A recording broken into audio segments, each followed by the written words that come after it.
playing safe, he will change left.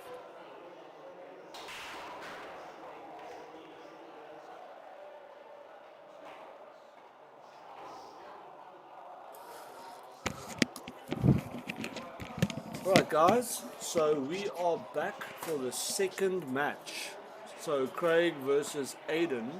I think now they're playing 10 ball, where pockets have to be nominated, except if the pockets are obvious. So most of these players know when they go for a shot, they aim for a specific pocket. So yeah, if the pockets are just a normal shot, like Craig will probably look at this shot here and go for the bottom right. Yeah, then the pockets don't have to be nominated, but I think for the 10 ball they have to nominate, right? So no matter how basic the shot is for the 10 ball, the 10 ball must be called. yeah, the nomination needs to be made. Otherwise, it's a loss of turn, and then the 10 ball gets respotted. But yeah, I know that rule is highly debated. Obvious shots aren't nominated. Yeah. Anything that's got to impact nominations. Have to. Yeah. Yeah. Generally, 10 has to nominate. Yeah. Yeah. that's what they Yeah. Alright, so what we just got told now is that they made a gentleman's agreement that any obvious shots will be nominated, but any bank shots, will not be nominated, but any bank shots and kick shots and combination shots will have to be nominated. So that's why Aden now nominated this shot here for the bottom left, because it's a jump shot.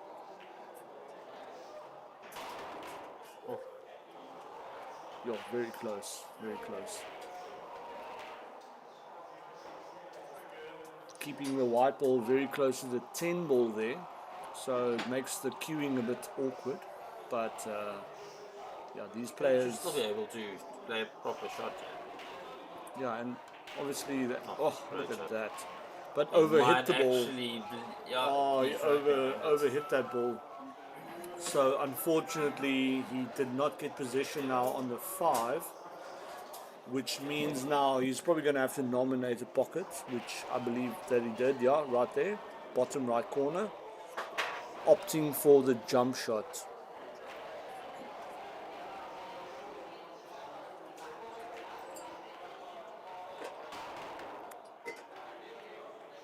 Another very close, very close shot. Giving the choice now to Aden, who will probably cut the ball.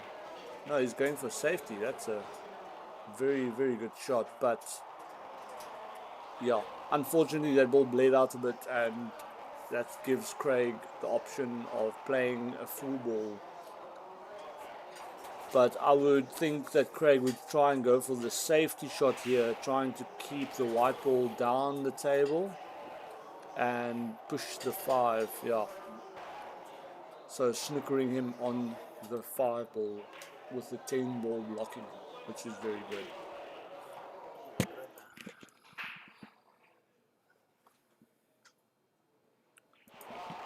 Another very return safety there from Aden.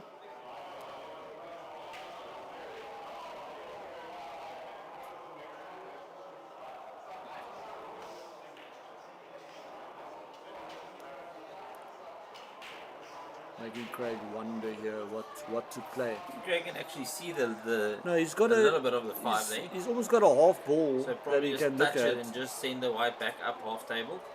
Yeah, just keeping it behind the 8. Acknowledged there shot. by Aden. Very good shot. I'm pretty sure Aden's going to pull out the little master jumper. Look at it! We have to get that in sometimes. But yeah, that's It's a bit of a distance jump, this. Yeah. So, speaking out of experience, I'm pretty sure Aiden's going to actually try and jump as close to the 5 as he could. So no. Otherwise, he might actually jump the white off the table here. So yeah, Aden now He's not decided not to jump the ball over that because of the distance. Oh, But that's what a return shot. Snookering him behind the 8. That's a really, really good shot. Wow. Putting Craig in the spot of bother here.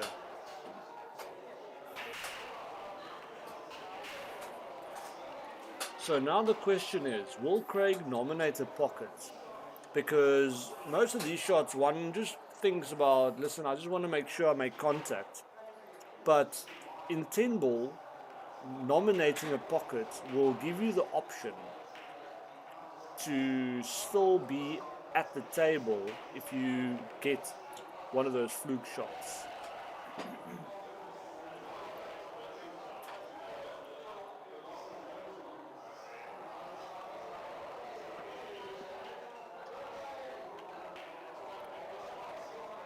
So yeah, I think Craig made a bit of a mistake there, opening up the 5 for Aden. Aden just playing that ball beautifully. Unfortunately, not rolling on the right side, but he can still keep the ball in the center of the table, which will be enough of an angle to get from the 7 to the 8.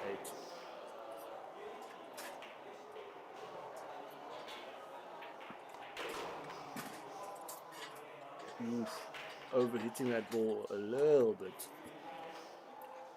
So now Aden will basically lose the white ball when he plays that, but now he needs to feel the pace control of the table and just make sure that he gets the position again, which he does brilliantly. That's okay. So he overrolled a bit there.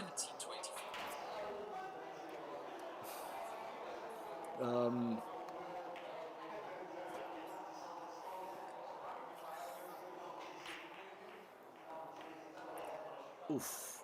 Aden going for the cut. That's a great cut. So that's the first frame done. Aden is 1-0 up. And I believe it is Craig's break. that's a big break. So he's carrying on from the 9-ball match that they had, where trying to keep your own break and keep you in the game.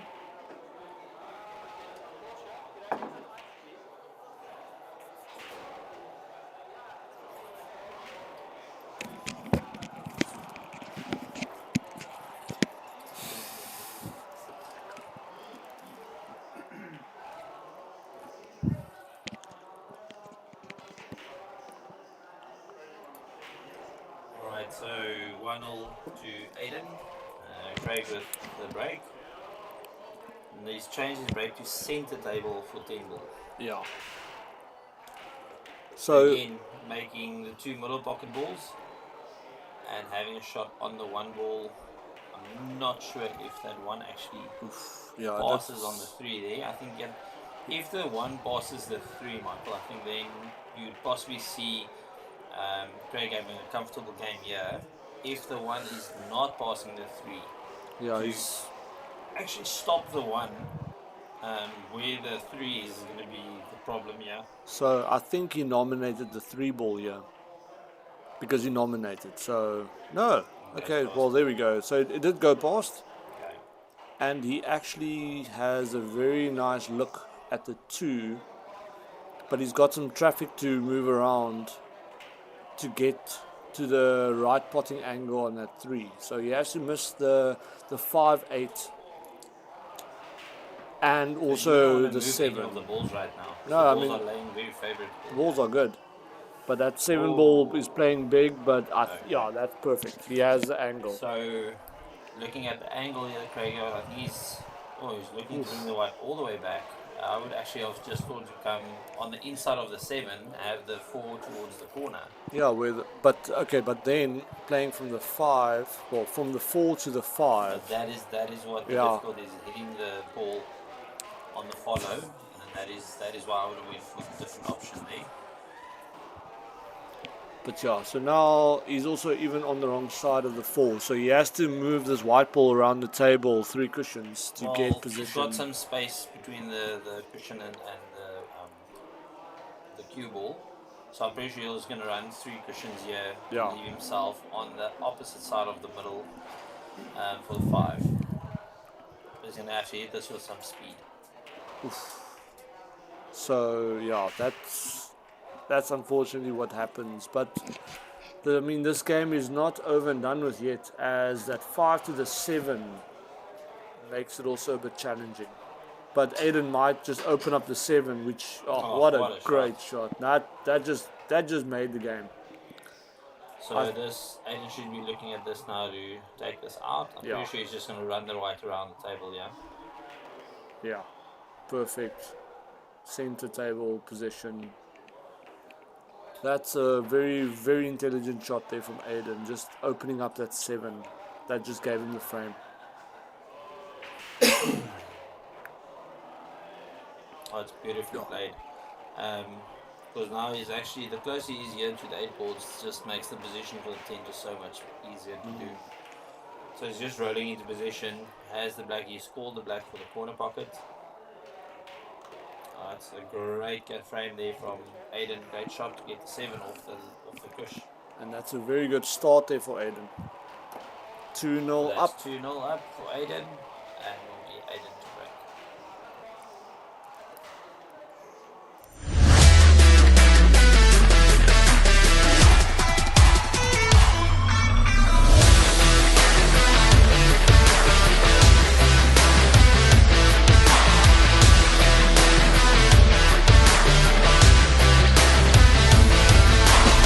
Look at the technology in that Rasson table, dude. The workmanship going around that table.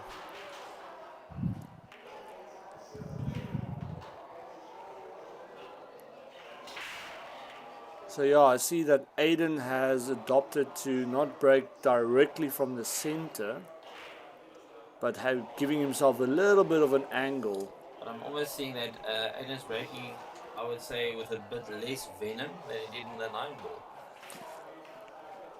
Yeah. He was breaking quite hard in the 9 ball, and if you look at the stroke he had there, that was not a full-on power stroke. Yeah, he might just feel out the break first.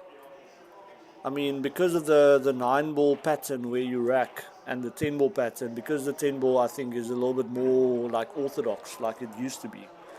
I think he's a little bit more like in his comfort zone, just trying to feel the pace and how the balls roll from the break. Just trying to keep that white ball in control. Yeah, I think it's a bit different. 10 ball compared to 9 ball is definitely different. A lot of people think it's the same principles and it's just an extra ball. But I think your mindset for 10 ball compared to 9 ball is completely different. Yeah. Well, you have the luck element in 9 ball. That's the thing. It's not only the luck element, but it's the mere fact of the break, the scatter of the balls. People actually adopt even to go for more of a safety break in 10 ball. Where they don't want to open the whole pack on the break because they know that each ball needs to be potted. So it's instead of breaking open table, they break for clusters. Yeah, you try and make the game a little bit more challenging. There's the actual gaps right through there. Wow, what a shot! What a shot! I think he might actually have a shot in the 3 to go to the middle pocket. Yeah. So Craig acknowledging there that he did not aim for that pocket. Well, he didn't aim. Well, he didn't call the pocket. So because it was, wasn't an obvious shot, Craig gave the table over to Aden, stating that he did not nominate that pocket. So that's why it's Aden's choice. But the rule in 10 ball, Michael, is he could have actually Aden could have given the shot back to Craig if he felt that he did not want to play that shot. He could have given the table back to Craig, but obviously Aden. Already had a plan in mind. Yeah, he's liking the position of the balls.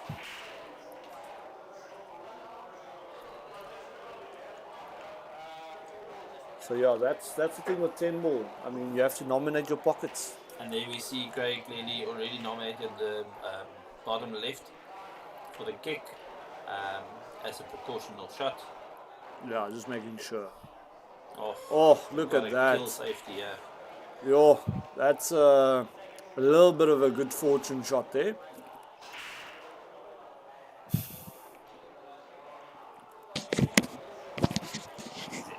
Aden is enjoying this really very much. See a little smile on the face. So Aden is nominating. Was that the 4? He nominated the 4 top right. Into the top right, yeah. But yeah, Oh, unfortunate. That was a good try. So in 10 ball as well, Michael, I don't know for the listeners it's on. You can actually do a 3 foul system rule as well, where if you can make your opponent commit 3 consecutive fouls, you claim the frame. I'm not too sure if we will actually see that in this challenge, as I think the 2 players that are playing is just very, very experienced, and to get a 3 foul, No, it's so tough. that's going to be very, very tough for either of them to do that. I mean, because these players can jump the ball as well as they can, the ball needs to be as close as possible to the snooker ball as possible. So you have to try and get it a touch ball snooker. So it's like Craig had now on the 9, and you still saw Aden get out of it. Yeah. So, I mean, it's really, really top quality here. Oof, I just saw that ball bounce in that pocket, dude. It almost bounced out. So, I mean, I don't know if you guys have followed the Moscone Cups and all those things that also happened overseas, but I saw a couple of balls bounce out the pocket because because they hit the ball in the pocket so hard that the ball literally just hits the bottom of the pocket and just with all that momentum just pop out again. So it also happens, Michael, that we've seen it happen here as well. And sometimes there's a ball already inside the pocket, and then the potted ball goes straight onto that ball and bounces back out. Yeah. So that's why you'll sometimes see players when they're going to a pocket and the pocket has got 2 or 3 balls in, they'll actually take balls out of the pocket before attempting the shot. Just to reduce the chances, yes.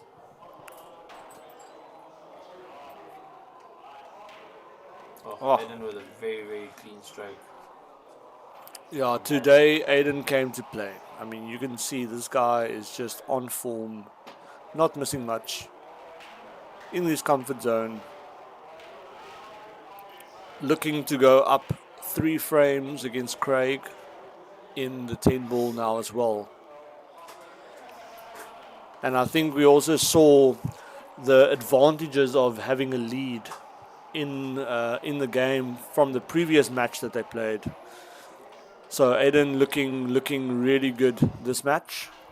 That is. It's 3-0 for Aden. That's also one thing that I really appreciate. I mean, at the end of the day, just having the mindfulness of actually taking out the ball out of the pockets, because these pockets aren't like the normal 9-ball or 8-ball tables where they're all going to a track and all look at the same area. These pockets they keep the balls in the pocket.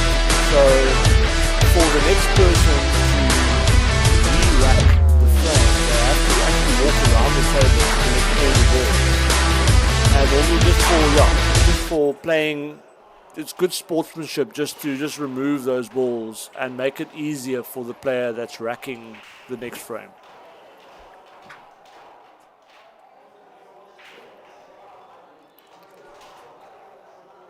Okay, so it's Craig with a break. Had a very nice solid break there. 2 balls spotted. He's got a shot on the 1 ball. I'm looking at the layout here. Basically it will be from the 4 to the 5, looks like a bit of a stretch here, but it's all about getting the correct position on the first shot. Yeah, and that seems to not work out well. Might actually be able to get the 3 past the 4 here to the corner pocket. Is there a gap there? Oh. I'm not sure. We can see if we can get a bit of an angle. Yeah, there might be a little gap there. Yeah, it looks close. I mean, if you look at Craig's in the bottom corner, so there is no gap. So he's nominating that one, yeah. Gonna run this 2 rails, park the white behind the 10. Oh, wow. That's a little bit harder. That ball would have been in. That's a really, really good I shot. think Craig But played that with a two shots in mind there for the drop or for the safety. So he had a little backup there. yeah, and the But thing, still gave himself a shot on the 4 ball in any case if yeah, the yeah, 3 had gone in. and also snookering. Aiden's going to attempt a jump here, so he called the bottom corner. Oh, what a shot! That's very, very good.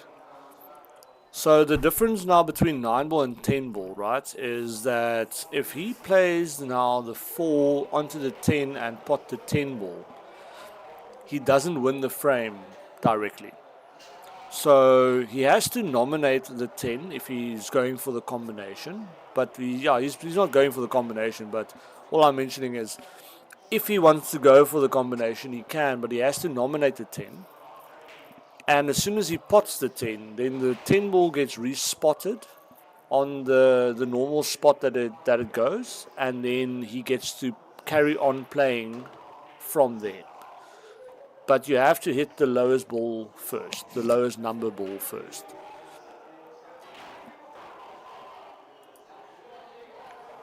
No, I think it's just as we go along, for us just to like kind of give you guys some background on the 10 ball, the rules, the way it's played. So I think all of us just carry on as we go and we can kind of learn as we play through these games. Craig looking good. Yeah, I think he's probably going to try and run around to get a better shot onto the 8 ball. Yeah, that 8 is looking quite stuck against that rail. Well, not stuck, but I mean... Craig's seeing now as though he's going to play the 6 to the middle. He can't really just play a normal side spin shot. He's going to actually run into the 10. So he's probably going to try and get this around. Yeah. There we go. Oh, a little bit too much side spin there. Tripped a bit. Yeah. But the idea was there. He tried to open up that 8 ball with that previous shot. So now the question is, what, back double? That's a tough one, I but... think he's going to try and hide the white behind the 10. No, Craig's nominating. Yeah, so he nominated that back double angle, but yeah, these rails, they grip a lot. So Craig's going for this. so you can't really play the ball too hard. Craig's going for it. Yeah. With a backup safety in mind. Oof. Yeah, so Aden is playing today, though. I'm pretty sure he's the favorite to pot he's this one. going Yeah. to. Yeah, he should pot this.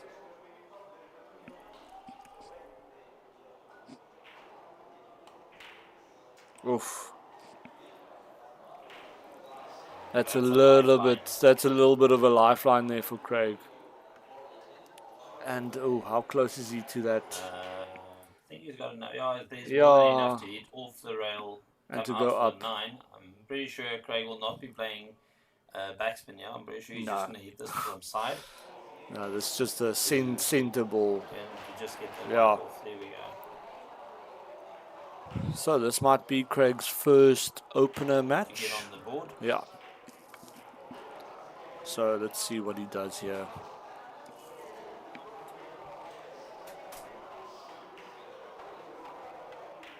Oh, Yeah. beautiful. Good control. Nice pace control on the open side. Favorable side for people that play right-handed is usually the cut to the left. Yeah. So Craig's played within his strength right there. Making That is sure. frame 1 for Craig, so it's 3-1 now, and it will be 8 into break when we come back.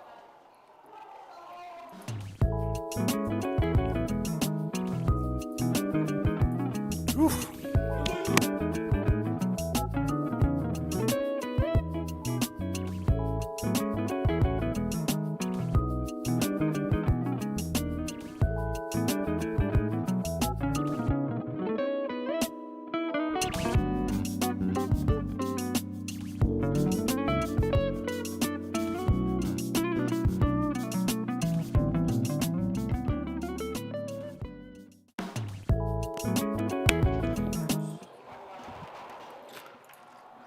Right, so Aden is up, breaking from the center this time. So obviously adjusting his break, because I think he sees that what Craig is doing is working quite well. I think he's now seen that the end will break from the center. If you hit it correctly, I would say ball 3 and 5 is going towards the middle pocket. So you're making 2 balls, if not maybe 1, and then with a ball at the back coming back up to the top table. Alright, so Maybe 3 and it's going 5. for the no, it's going for the safety. Oof, unfortunately just dropping the white there. But so Ricky, so ball 3 and 5, you don't pattern rack here, right? No. You're not allowed to pattern Yeah. rack in 10 ball. The main thing is the one ball needs to be on the head of the rack, and then the 10 needs to be in the center. Yeah. And then, but you're not allowed to pattern rack 1 to straight through 1, 2, 3, 4, 10, 6. Yeah. You're not allowed to rack it pattern wise. So there is no way that you can do a pattern play in 10 ball. Yeah.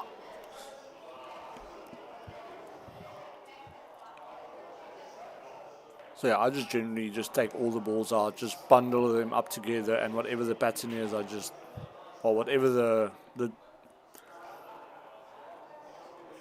pattern is like on the rack, then I just put it in as like that. Craig might be attempting to get a 3 foul here, but That's come up short. I don't think he touched the rail. That's come up short. So that's now 1 foul to 1 foul So there. he's given.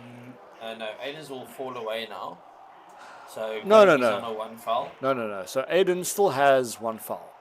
Oh, Michael, come now. Aden's got ball in hand. He can top spin that ball into the pocket. It happened to me numerous of times. Oh, that's you. That's you. Oh, thank you. Thanks, Ricky. Remind me about that next time we play. As long as we play left-handed. Oh, no. I'm not a lefty, I'm a righty.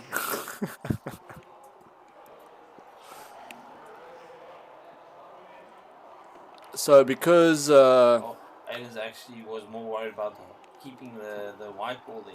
And missed on the pot. So because Aden potted that ball without fouling, his fouls go away, but now Craig is still on 1 foul. So if he pots this ball into the center and drops the white into the bottom left, then he's on 2 fouls. Yeah. Oh, and I'm sorry, but I commentated cursed Craig. He potted the 2 and dropped the white into the center. Sorry about that, Craig. I did not mean to commentator curse you. So, but I don't think Aden is going for a 3 foul here.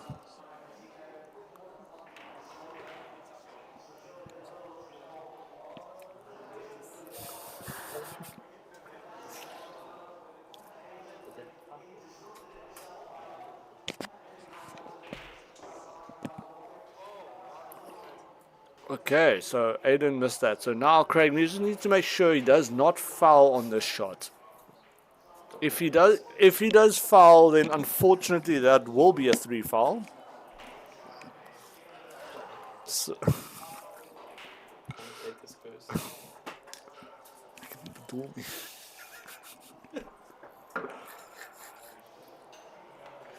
So Craig got that ball in the center. I got a little bit stressed that white ball was rolling to that middle, but it stopped just in time. Now Craig is on 0 fouls and looking to clean this game out. He's in perfect position. So I would just draw the ball here, Ricky. So just draw the ball to the center of the table, or even just front spin, but I think Craig is quite comfortable with his draws. Yeah, and then just go down.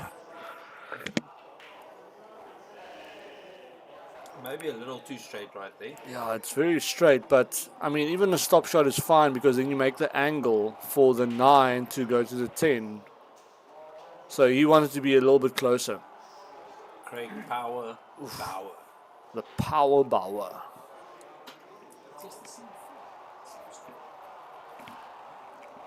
Are you watching this one? I'm just doing it personally. Oppa, oppa, oppa, oppa. Oh, that's unfortunate right there.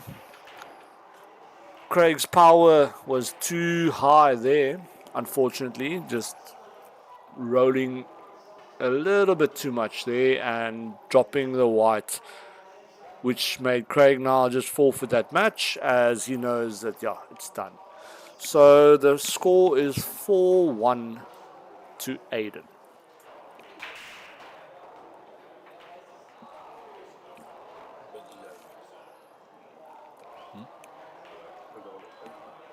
Ja, ja, dat is het alleen.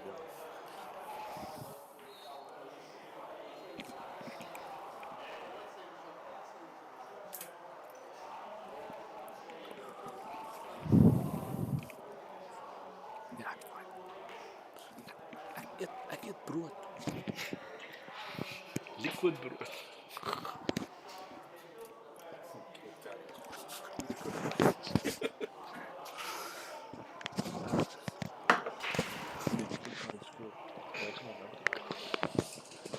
Commentator's good. Oh my soul.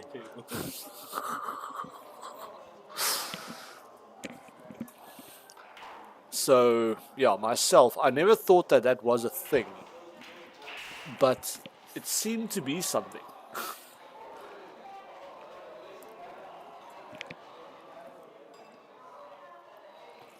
Alright, so nice break there. Craig has an option on the one ball. Just trying to see what the position is of the next ball that he has to play, which might be the 3, yeah.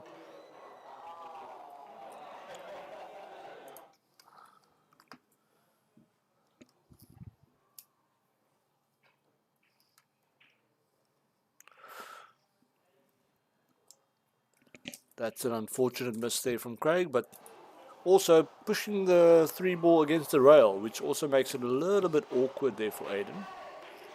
Especially with his bridge hand as well, in between balls. So Aden potting the ball, but obviously losing his position on the next one. But he's probably, he's nominating the pocket. So these cuts are very fine and very precise. But yo, what a shot there from Aden. Just perfect, perfect cut.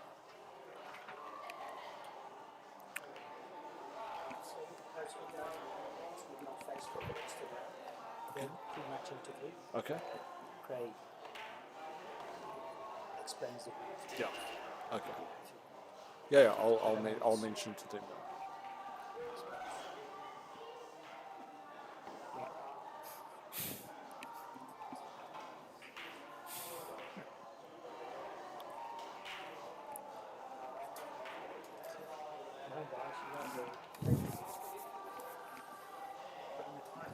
Yeah, but it's fun.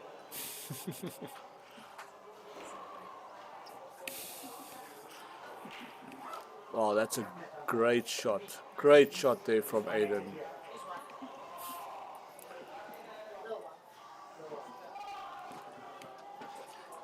So I think there might be a slight edge that Craig can see on that 7 ball. So yeah, so that's why Craig is nominating the cross rail double.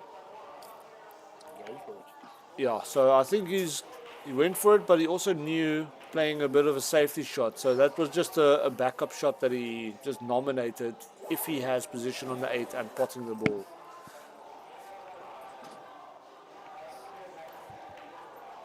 Oof. A little bit of an overcut there from Aden. Now, okay, so now Aden potted the ball in the wrong pocket. Yeah, so that's why Craig is coming to the table now as Aden lost his turn. So it's a loss of turn shot. And Craig has the option to give it back if he doesn't like the shot. But obviously this ball isn't looking too bad for Craig and he's quite confident. So he's going for it. He potted it and he has... I think he rolled a little bit too straight there. But he has a shot on the 9. So he has to just try and maneuver that white ball Yo, will he go for 3 rails? That's my question. I think he will. Yep. 3 rails just to try and get angle. Oh, what a shot. That's just shows you the power that this guy has in his stroke. Just moving that white ball around the table.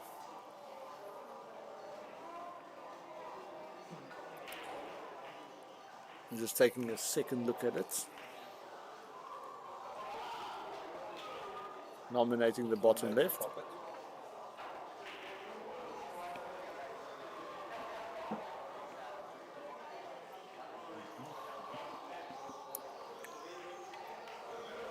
And potting the ball in the heart of the pocket. Okay, so now that deficit was clawed in, so now it's 4-2 for Aden. Gents, I'm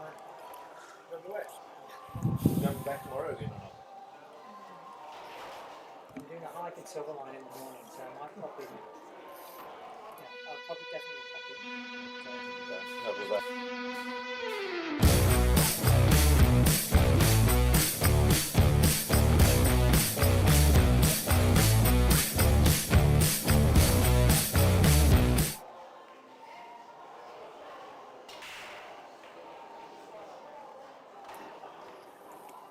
Taking the wife out later, so it's fine. Not my wife, but the wife.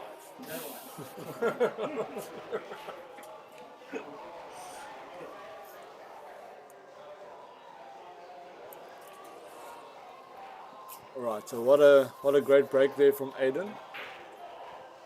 Good idea, stop. Wow, going for a great shot there, but unfortunately also rolling a bit out. So yeah, he dropped the white ball on that shot, so that now gives Craig option on the table. But the 2 middle pockets are blocked from with a 3 ball and with a 5. So he now needs to make a decision. If he goes, yeah, top left rail, he gets a shot on the 3, and the 3 goes to the 5. So yeah, he's just thinking out his pattern here.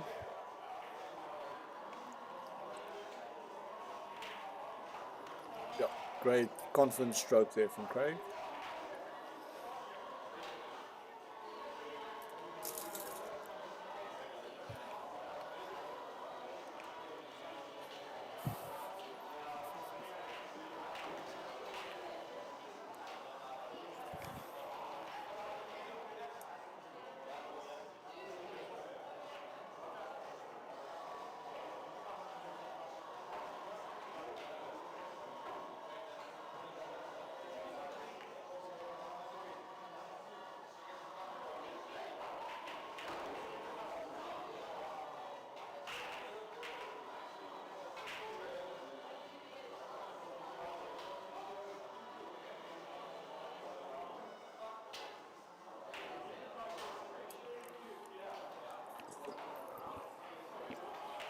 So this shot here, Ricky, I mean, would you think that Craig should go for that 6?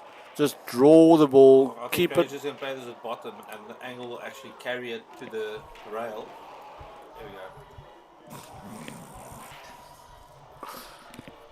go. Oh, that's a great shot. Yeah, so the actual angle gave him that, so he just needed to actually stroke it through, Yeah. and it would have given the natural angle to get to the 7. That shot to myself is always a tricky one, because you need to know, are you going to go around the 8 ball, around the black, or are you going to actually play some right side to get on the other side of the 8 ball? So personally for myself, I think the 7 is laying ahead, so he's just going to make the draw shot a bit of a risky shot. So Craig will probably be playing this some side. Yeah, with some right spin. No range, Okay, so he decided that he might just push the ball open. So he pushed that ball, and that 8 will go to that center pocket, and then he'll have perfect position. So just shows you all the different options that these players choose while playing. So unfortunately Craig missed missed that 8 to the center, but the 9 ball is still blocking that pocket. So he's opting probably for the 9 the combo on the 9, which makes it very tough. I mean, comboing balls on these tables aren't as easy as it looks.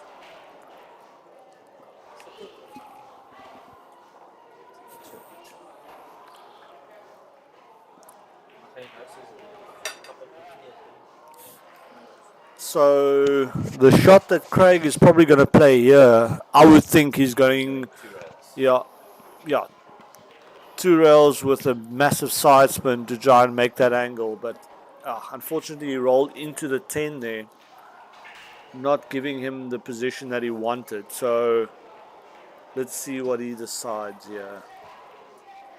Back rail double is an option, just a normal double. Safety shot here is quite tough. So he's nominating the bottom left corner. So just a normal full table double shot.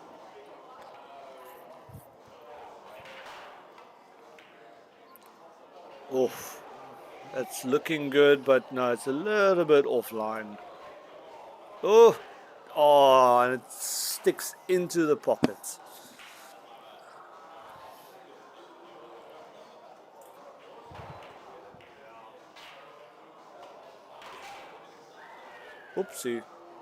Oopsie, that's a mistake. So that can happen quite soon as well. So Aden deciding to give 1 back to Craig, which Craig also did. So the score now is 4 games to 3. Aden leading by 1 frame. Back on Craig. Yeah. And that's a well played from Craig to come back from that, being down 3 frames.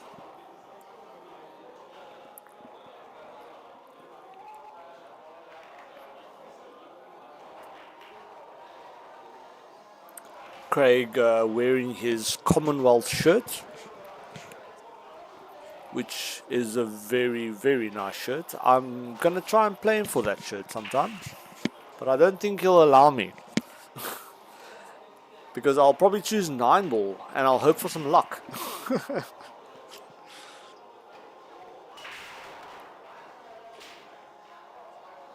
Oh, great break there from Craig. Potting the ball. Unfortunately not getting a shot on the 1. So the same rules apply for 10 ball as with 9 ball. So one can opt now for a push out shot. Let's see what he does. He'll probably not go for a push out. He'll probably try and just snooker Aden. I've got a feeling Gray's going to put the 1 behind the 3 and 4. Just going to fine. No, just there's The white ball there's so many balls on the left hand side of the table there that it makes the snooker a lot easier.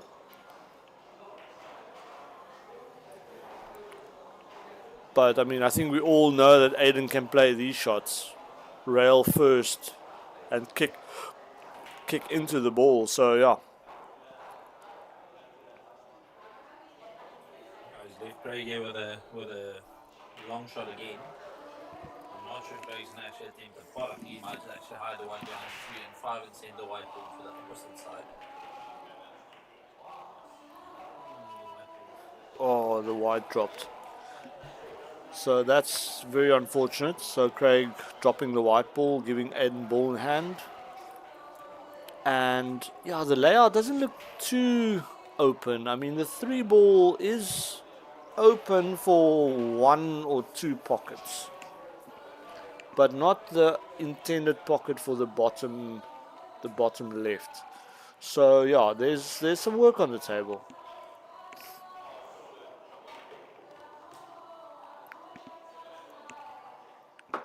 So that's a very, very good shot on the 2 to have a shot. But the thing is now getting from the 2 to the 3. I mean, it looks very tight if it goes past that 5. No, so Aden is trying to make something work. Trying to move some balls around, which unfortunately did not work. So now he's probably going to opt for a safety shot here.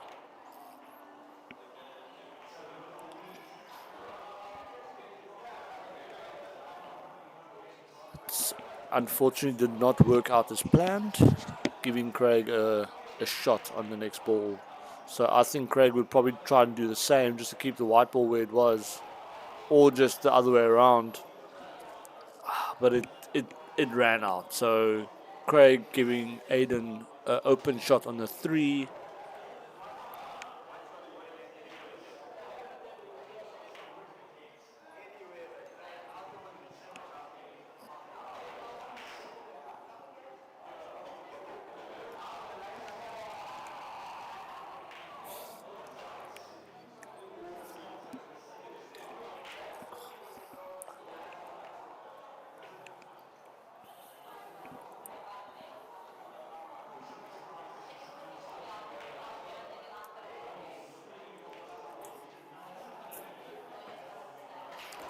What a shot. That's a very good shot there.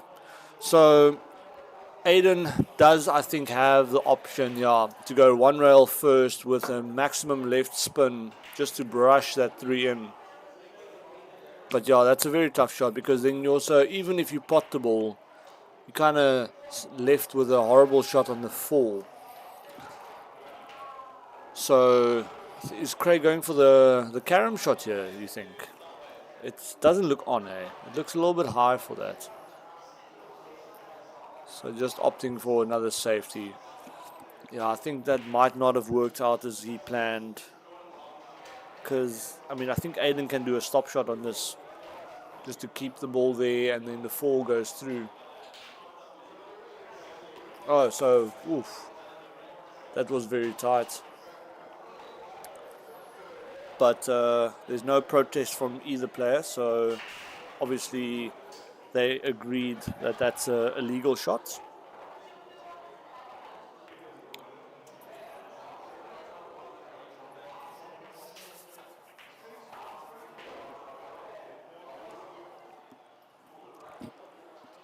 Oh, and that was a costly mistake, that cut that Aden just missed now.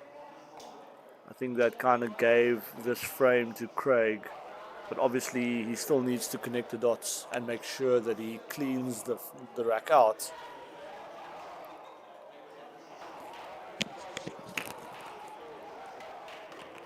Oh, what a great shot there from Craig. Perfect position. Now he has a 2-angle shot, or 2-rail shot, to try and get position on the 8.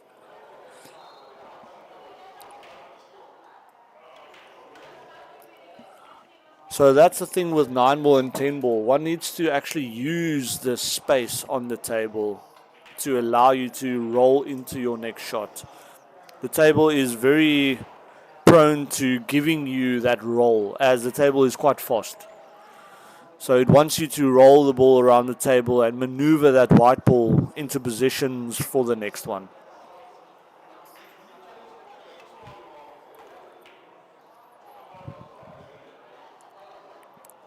A little bit close to the rail, but I don't see a problem here for Craig. It might be, it's not 100% straight. Great shot. Scores are level, 4 frames to 4.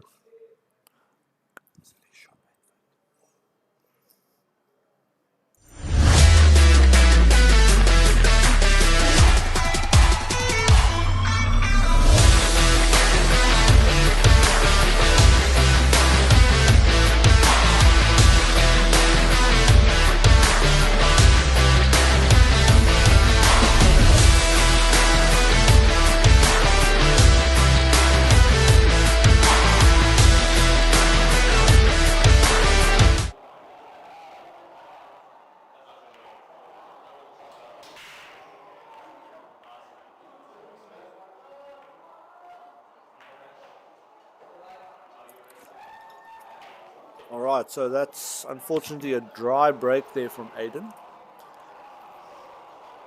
Giving Craig first option to look if he wants to push the ball for a push-out shot, or if he wants to accept the ball as is and play his shot. So it looks like he's going to play the ball.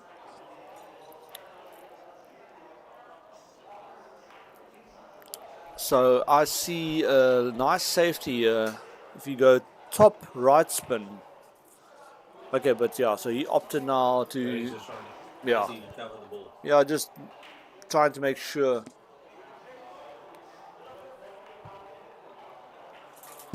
Just trying to make sure of his position.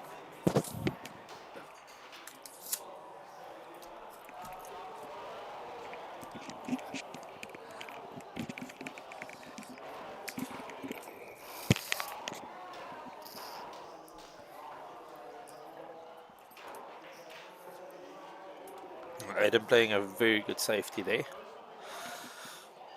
Basically leaving no room for Craig to be able to play a jump shot. So this would clearly have to be a rail shot. So Craig has called top left. I think it's more of a just for in case he does kick it straight to the pocket.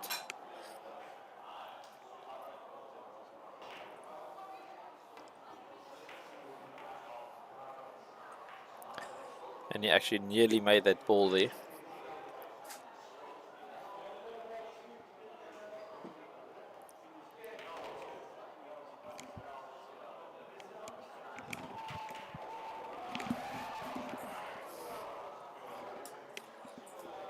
So Aden's basically look to clean out the table. Looks like the 4 is going past the 8. It will be literally a drawback for the 5 ball. There we go. Bit of an angle here on the 5. Aden might actually try and draw this into the side rail. Oh, bit of a forced positional shot. Brings Craig back to the table. Not in a favourable position here, but Craig can look to play a safety here.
Right, so Aden just running through these balls now after he got ball in hand there from Craig's attempt of a jump.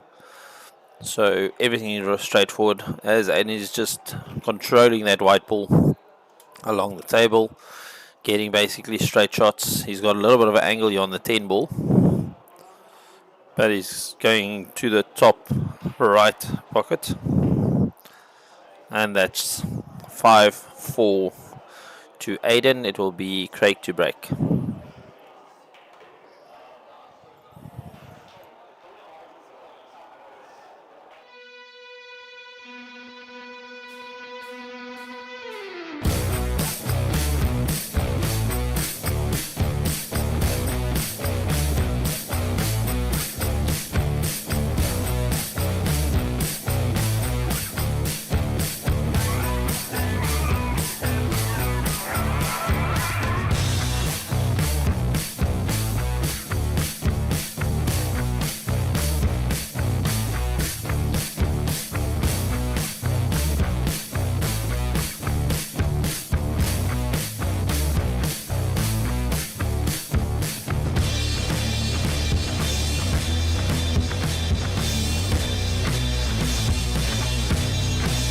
So yeah, the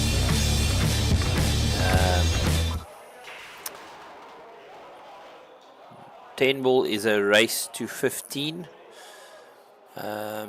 for the viewers. So first to 15 will take the pot. As we see there, Craig with quite a big break. Already problematic ball right here is on the 2. Not sure if he's going to attempt a jump here.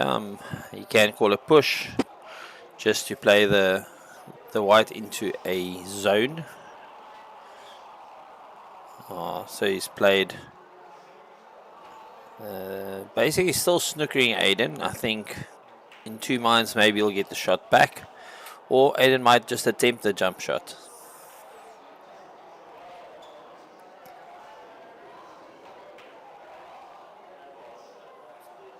I think this is a bit of mind games right here from Craig, showing that he's going to attempt a jump if he plays the shot.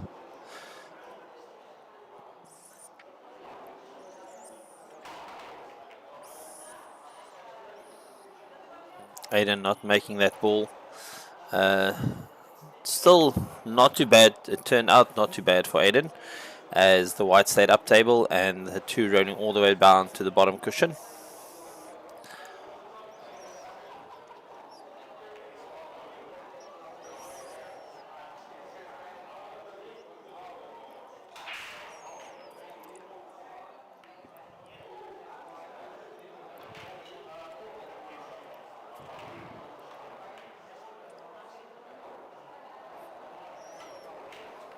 Oh, Craig called the 4 ball to the corner, made the 4 ball, and will now have an open shot on the 2, and obviously the 3 is laying quite center table there. I think it can actually slide into the middle pocket. So great game management here by Craig so far. Great pot. Leaving himself a little bit of an angle to the 3 ball. I think he's going to try and just play the 3 into the middle pocket. Maybe he's looking to draw the white ball across, or maybe he can even slide the white past the 7 and have the 5 ball to the middle pocket. Craig looking at that right now. I'm not sure if that angle is there.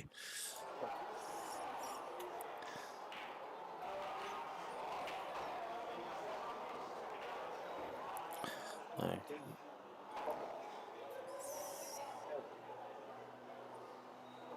I think he's trying to leave himself the actual angle there to run around for the 7, because I think the 7 goes to the middle pocket as well.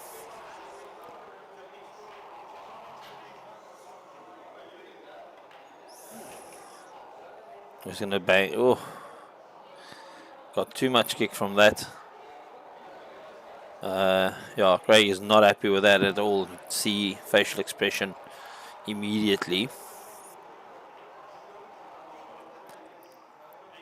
He calls top left. So he's going to go for the cut here. And now he's basically going to run off the rail, side rail there. He should get position onto the 8 if he makes this. Oh, it's a great shot by Craig. He's got the position onto the 8 ball. Now it will be just to roll through. And you should be getting position on the 9.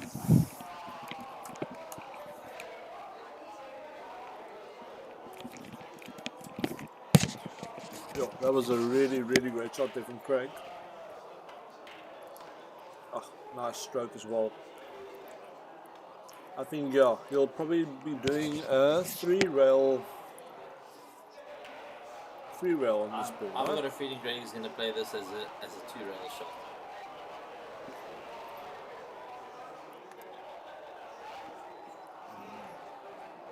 No, he's definitely going for the 3 rail. You can see him putting on the side here.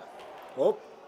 Oh my. Yeesh, not happy there. I don't know what Craig looked at someone there now, something. I'm not sure what had happened there. Yeah, but that is not where you want to be at all with this shot. But he's backing himself to make this ball. It's ball top in the right corner.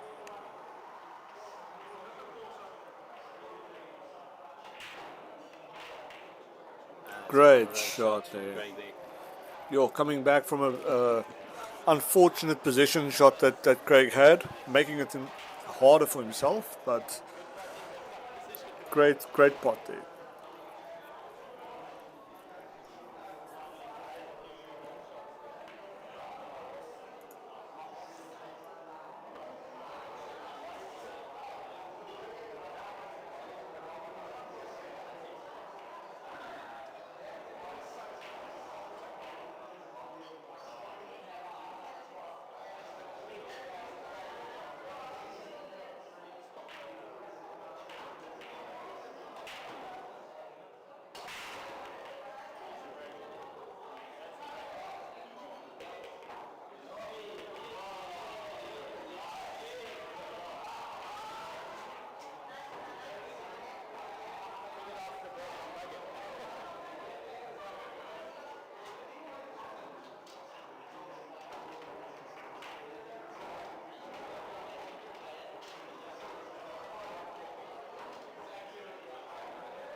Right, that is a great safety there from Craig. As he overran there from the 2 to get on the 3, overran the ball a bit, and then opted for the safety.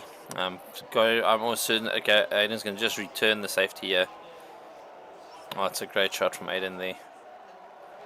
But, as we all know, Craig can play the short stick really well, but I think he's going to try and just bank this ball and maybe even hide the 3 behind the 8 ball. But he's walked over to his... He has got small stick in hand, which means the jump is coming.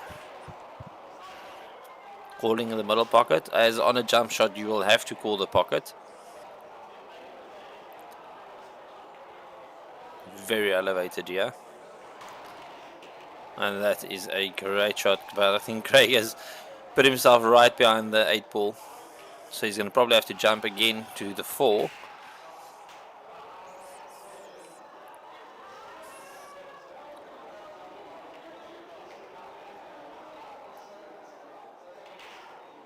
Now it's going back to his playing cue, so probably going to try and swerve this or make the bank.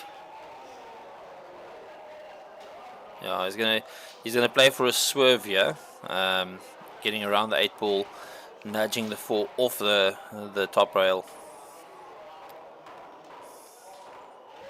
That's it, and that naturally creating then the angle to get down table for the 6 ball. So if you can literally roll in the 6 ball here, they should get natural angle on the 8. I think Craig might actually fancy the top right corner pocket. Craig has got no issues playing the long range shot, so he's definitely calling corner pocket, and then he'll be drawing himself over to the black ball.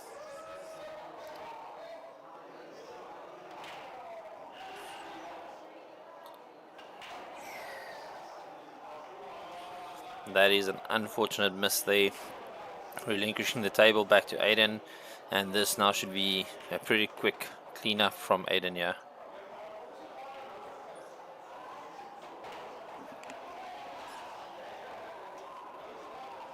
That's just a tap in, and then on the 10 ball to the corner pocket here. So I'm pretty sure Aden should take the lead here, 6-5. And that's 6-5 to Aden.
Oh, I'm not sure if this. He's going to hide the white behind the 5 and just nudge the 2.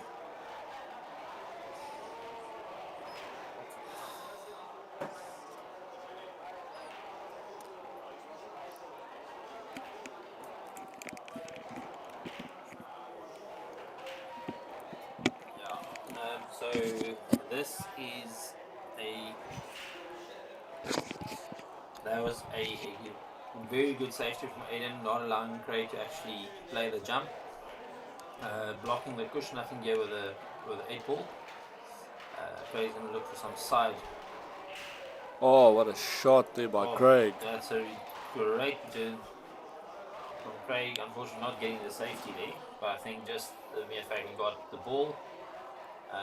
New game was a bit of a difficult pot here. Giving him some space, some distance between the shot. So, but that's a very, very good shot from Aden. With perfect position. The 8 ball, the 4 ball is actually lying very close to that middle.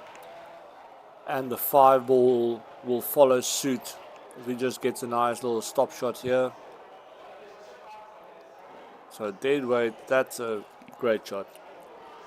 Giving him the angle to get to the 6 in between the 2 balls. Wow. That's a great shot. Good touch. Just Good looking touch. very, very comfortable at the moment. Not looking to put himself under too much pressure or anything, just stroking very nicely. Well, I think it might have overrun this just a bit from where he would have wanted to be. But I He's think going to look and hold the white here before the 9. I think he's just going to roll the ball one rail. He's going to just try and avoid the 9 and use. He's going to try and just hold the white there. Oh. But that's it's a lot harder of a shot. Look at the side spin off the second rail there. Some insane spin. It worked out, I think, better than he thought it was. Yeah. Because of the amount of spin he had from the second rail. But still, he's left himself quite a distant spot here. Yeah, so I think that shot that Aden just played was reminiscent to the small table shots, where the white ball is a lot lighter and it doesn't roll as much. But that was a great shot on the 8 ball, giving him a shot on the 9. Unfortunately, it's still at distance, but the way Aden is playing at the moment, just looking good. He's missed that. Yeah. Giving Craig. Giving Craig a turn on the table, yeah. Not a favourable chance, right, or anything like that. But I think Craig will safety. I think try he's and play playing safety, yeah. I think he's trying to, Might have hit it a bit too hard. I think he's overcooked it. Did he give him an angle? That's very close. He has overcooked it a little bit on the 9 there. Yes, Craig. It's tight. Aden's going to probably go for the pot, yeah? Yeah, giving him the putting angle. Oh no. Oh, and okay, so unfortunately just stopping the white ball from dropping. So that's 6-6. Aden not allowing the white ball to drop and basically relinquishing the frame to Craig. So it will take it to 6-6, Aden to break. I think we are watching a very, very high quality match here. A few mistakes from both players, but overall the white ball control and the potting ability is quite high. Yeah. So it's halfway house, 6-6.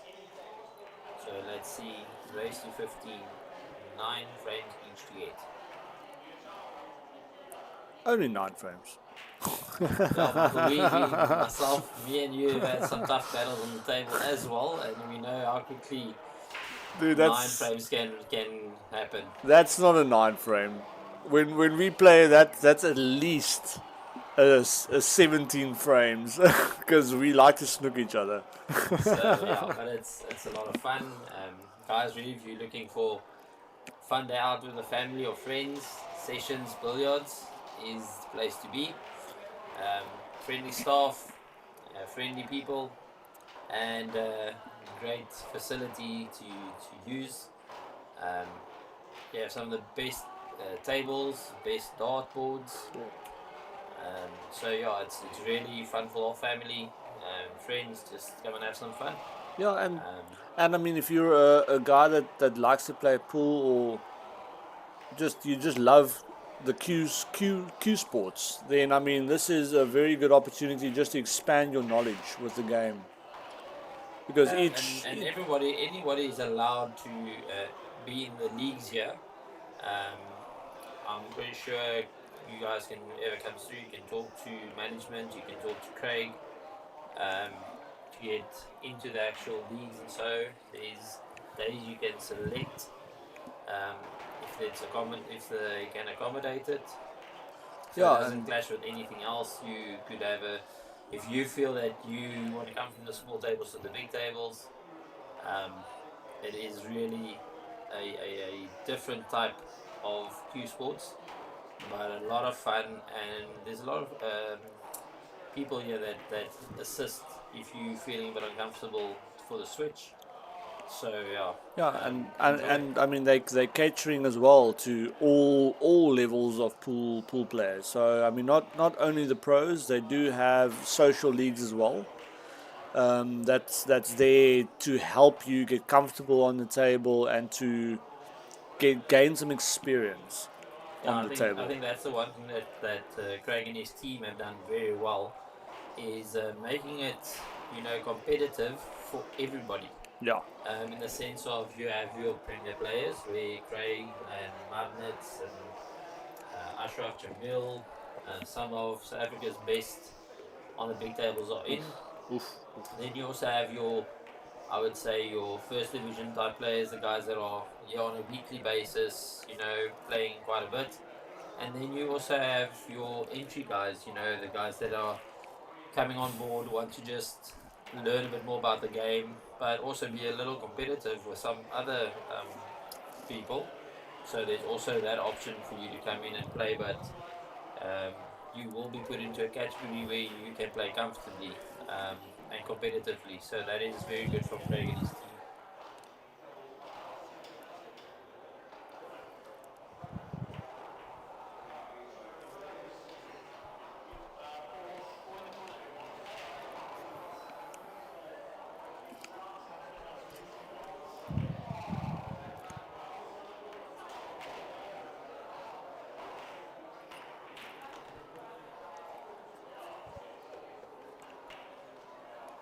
So yeah, that's a very good shot there from Craig. Potting the ball that he nominated, but dropping the 9 ball as well, which is a very, very it just takes one ball out of the equation that he might have to get position on the next ball. I think at the end of the day, it's in any ball that does drop you, as long as you drop your nominated ball in the nominated pocket and drop another ball in that same shot, it doesn't make any different outcome. So I don't think Craig's got a shot on the 5 here. No, it's looking, yeah. I thought that was a bit tricky there. Yeah, I think he kind of went for the safety there. Didn't really plan out, but also not leaving the best shot here for Aden. There's much room to get back to the 6 here.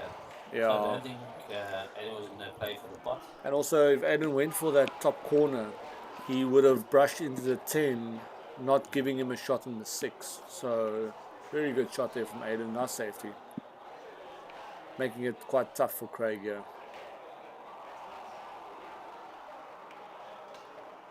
Another good safety there by Craig. It will turn out to be a little tactical battle here. Yeah. See who's going to relinquish the 5 ball.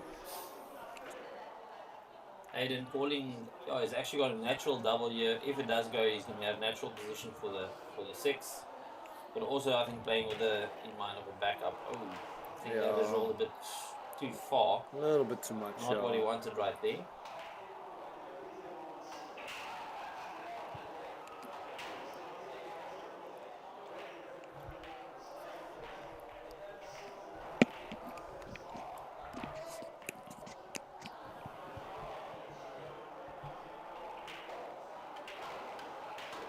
Oh, good shot there.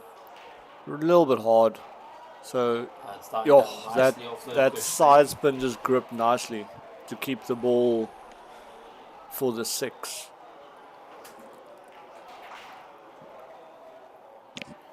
Now going from the 6 to the 7 is going to be quite challenging, but yeah, perfect. So the thing is, what makes that shot a little bit more challenging is you can't be on the wrong side of the 7. You need to be higher up so now Craig can actually just roll the ball forward and just try and keep position.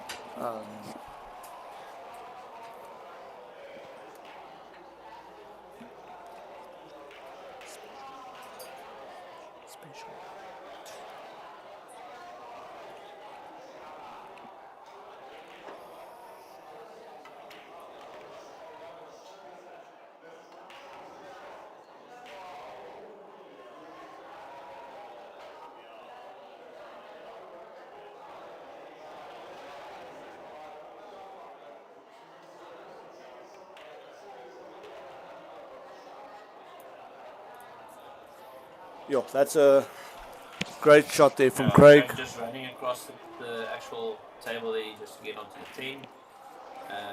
Going into the corner pocket. Nice shot there. Nice shot there by Craig. And I think it's the first time Craig's going to take the lead now in this match at 7-6. With Craig with the break. But this is still a long slog to the race to 15, so it's going to be good.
So yeah, that's a little bit of an unfortunate roll there for Craig, not getting a shot on the 1. So off the break, obviously now. Oh, he's going for a jump shot. He's going to jump it. So he's not deciding to push out, he's deciding to take the shot on. I mean, the balls are a little bit scattered over, so going for the jump shot is quite risky in my opinion. I think he's trying to put the white ball back, down table. Oh, got a kick from the side. Yeah, but what I mentioned is, I mean, there will always be gaps in between those balls because it's quite widely spread. So Aden. Oh, what a shot! Oh, what a great shot. So from the 2 to the 4, yeah. I think it's just to hold the actual cue ball, yeah. Yeah. It's a great shot.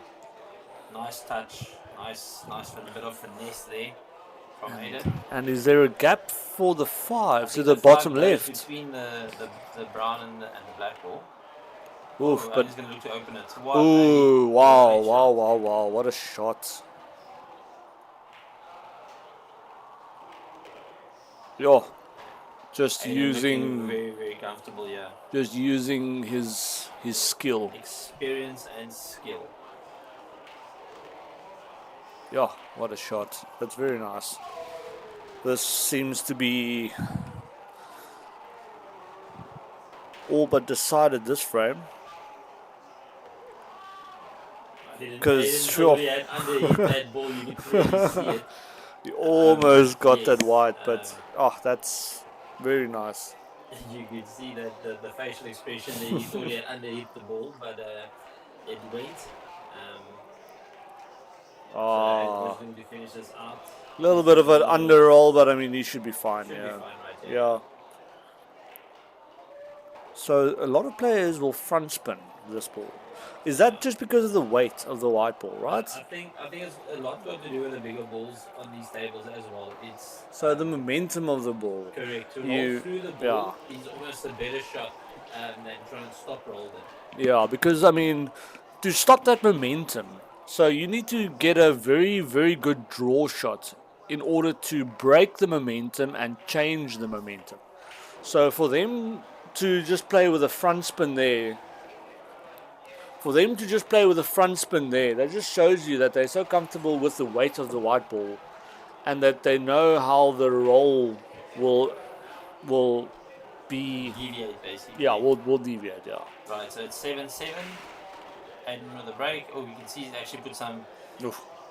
venom into that break and makes the ball. Got a ball, but yeah, that posse on the 1 is almost the same as what Craig had. Not the best, but I think the cut is on for the top right.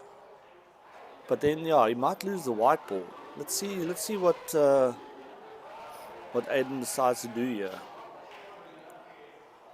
I would think Aden is just going to go one rail, just to kick the ball from behind and just to keep the white behind the 6 and push the 1 up. No, he's nominating. He's nominating the top right, top left corner. He's gonna jump. He's gonna try and jump. Oh. Unlucky. But Aden. No. Oh That's yeah. unlucky actually. Because if it had missed the 7 ball there, the 1 would have been between the 4 and the 5, 10 and 9. So it would have been I'd say lucky safety.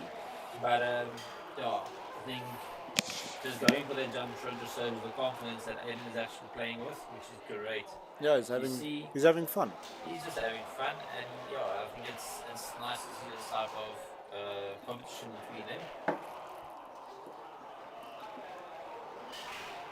Well, he's one game up, so he's sitting at a very, very comfortable position. But yeah, one can't take Craig for granted. I mean, we're talking about the guy that was supposed to go up for the media for the Commonwealth, and then he got a last minute spot, and then he won the whole thing. Yeah, I think it was like a little Cinderella story Yeah. right there by itself. But yeah, I think it's one of Craig's biggest achievements. And he's very, very proud of what he actually achieved there. But also, like he said, just being between those types of players and, rubbing shoulders with the greats of the game. If I remember correctly, Craig talking about the type of players that were at that tournament. That were all just willing to assist, questions and give a little bit of insight. So I mean, it's still great to see that this game is being played with that much integrity, and then the big players and each other, they still share quite a lot of tales and a lot of thought behind this game.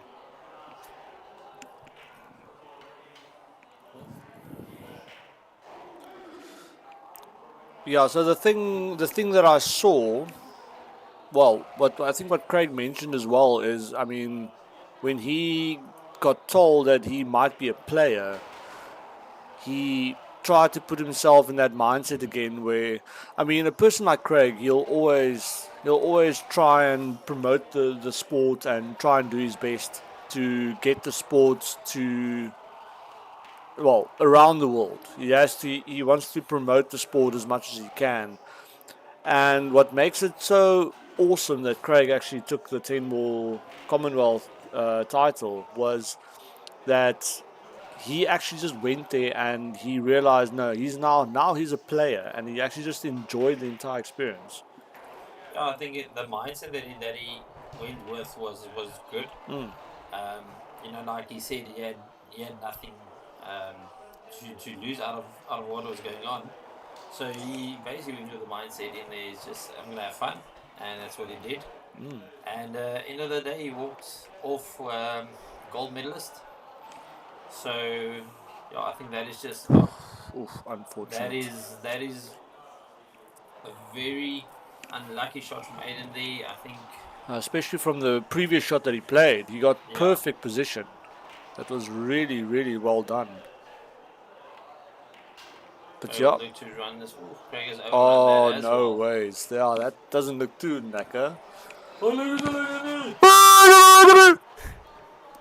So Craig's gonna probably have to play the combination shot here.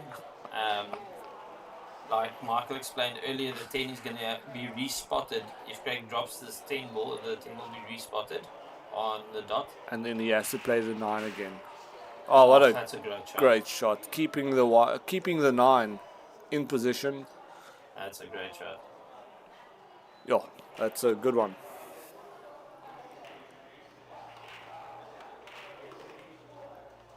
That's well done there by Craig. I think Craig is finding his feet at the moment, starting to put one and one together. As we see the white ball running behind on the social tables. Almost thought we had Christoph in the house as the balls are flying off the table there. Shot, Craig. Yeah, that's a very, very good one because he overrolled. Aden was a bit unlucky there because if you look at the shot that he played on the 6, I mean, to get that type of action from that short stroke onto the side rail. Yeah. I mean, that was a fantastic shot, and it's just as if the ball, like maybe just a bit of the brush off the actual cue, and just misangled a little bit, and it opened the door for Craig. But yet again, Craig had to dig deep to finish that frame. Yeah, so Craig also misplayed. I think it's 8-7. I think they might actually take a break here, Michael. So it looks like it. Let us stretch some legs and we'll get back into when the guys are back on the table. Cool.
Right, and we are back on. It is 8-7 to Craig.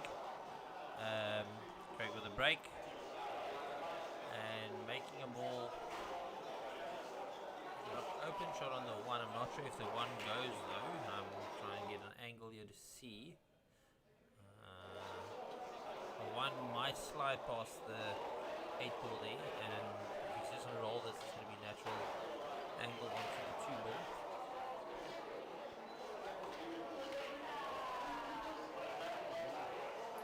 Going for a nice safety shot there. Oh, it's a killer safety. In lying so close to the rail, I'm pretty sure Aden is going to. Yep, he whips out the little stick. He's definitely going to jump this over.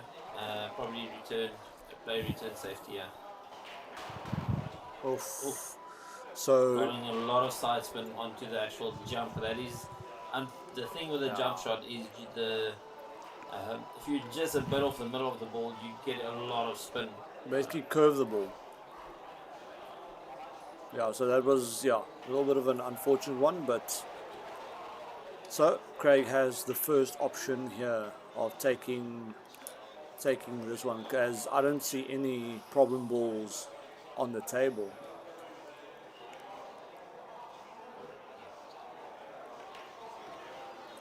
They're just playing into open space. This will just give a natural roll to the center of the table for the 3 to go in. Next ball is the 5, very close to the 3, so obviously just trying to be as straight as possible on the 3.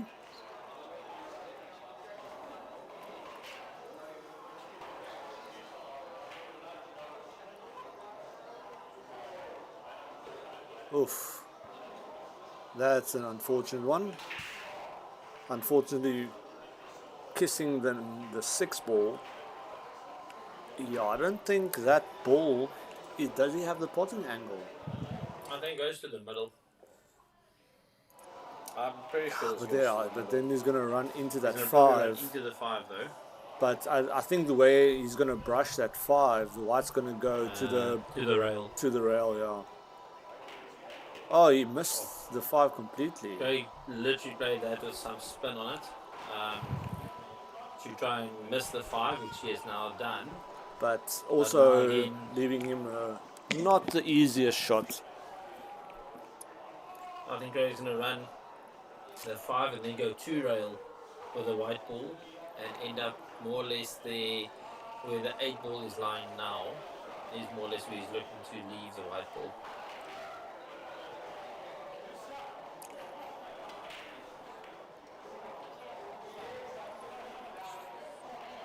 A lot of spin on that 5-ball. You actually see the way he came back. Leaving Aden a shot here. Not a very favourable shot though. Hard shot. But he does have a 2-railer. Shot, yeah. I mean, going for the center. No, he's going for a Aden's safety. playing a safety. Just trying to feel his way back into the match here. Oh, that's a very good safety there from Aden. So one shot that Craig does have here is the 9-ball that goes to the corner, but then he has to also try and keep the position for the 5. No, he's just going for out and out safety.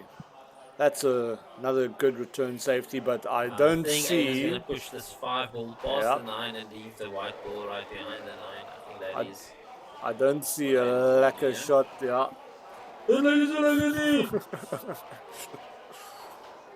Oh, that's a brutal one, yeah. Because I don't know if he can even see a 1 rail. No, that's touch ball. That's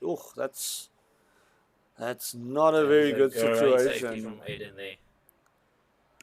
And the way the balls are laid up here at the moment, it doesn't look like he can afford. Okay, so opting for a deliberate foul there. Just keeping that 5 glued to the 9. Well, there is a gap. I think Craig wanted that 9 up against the 5. Unfortunately, did leave a gap for Aden there. Yeah, great shot there from Aden. So that's the power of having ball in hand. You can put the ball anywhere you choose.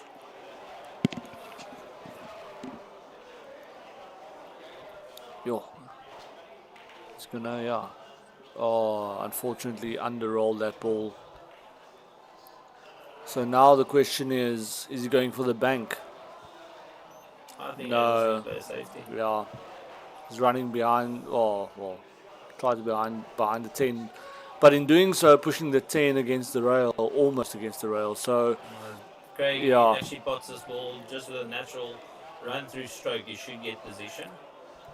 So I don't think he's too much worried about the positional play. I think it's just making sure about the pot. Yeah.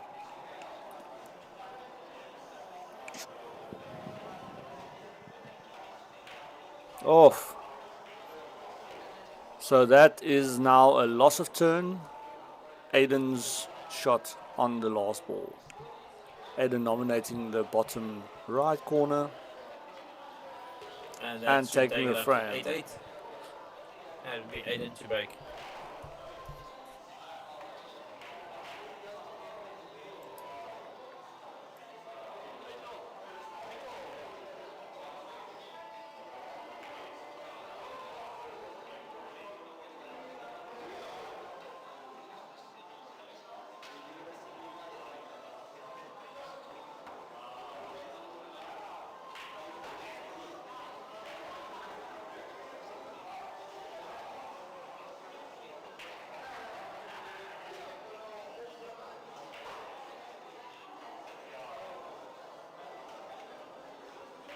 Right, guys, so Aden to break. Score is 8-8 in a race to 15. Ooh, dropped the 2 ball. Yeah, so Aden's table. He's got, you can see the 1, but I think the 7 is blocking the potting angle. But I think, what's he nominating? He's nominating, call the 1. Oh, it actually goes through. Wow, that's a great shot. Yo, and that actually opens up the frame. Because if that 3 goes, the 5 go, no, the 4 goes. So yeah, he has to just try and get position on that 5. But the way Aden is drawing on these tables, just gonna draw straight back here. He's been really, his queuing has been spectacular today. And especially wielding that DeFi shaft that he's playing with. Yeah, the McDermott. Yeah, it's a lovely, lovely shaft. Oh, great shot. Both players here playing with the top of the top equipment here. So I know Craig is running his Predator cues. And yeah, Aden's playing cue is, I think, yeah, that's a DeFi shaft. I don't know the shaft thickness, but yeah, it's a very, very, very good shaft.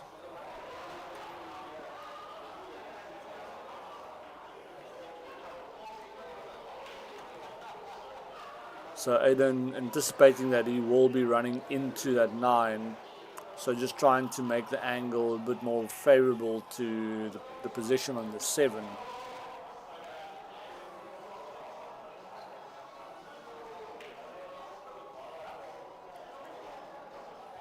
Unfortunately missing there, giving Craig a chance on the table. Looks very straight, to be honest, on that 7. So I think Craig is just going to do a power draw or even a stunned side. No, it looks like he's drawing.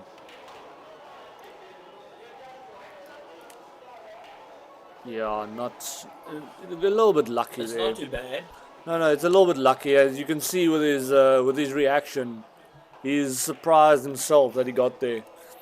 As yeah, he planned to be straight on the 8 for the bottom left, but Past the 9 basically. yeah, but then he got a completely whiff shot there.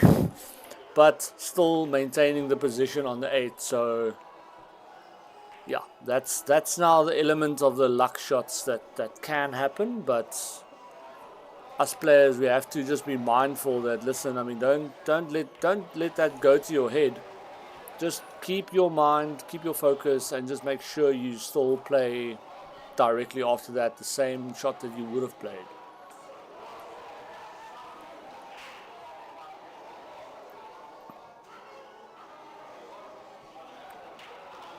Yo. Shot at 9-8 for Craig. Yeah. So as Michael says there, sometimes you run out of position from where you wanted it.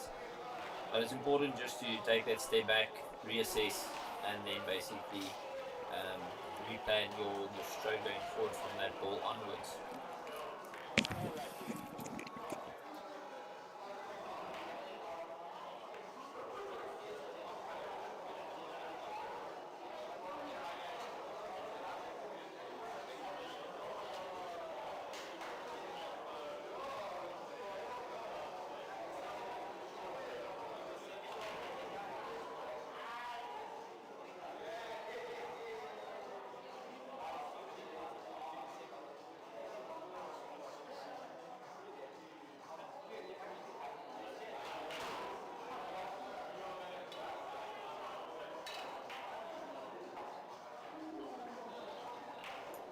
Alright, so let's see. Break Duya. Break. Going a Same little bit break. off center, yeah.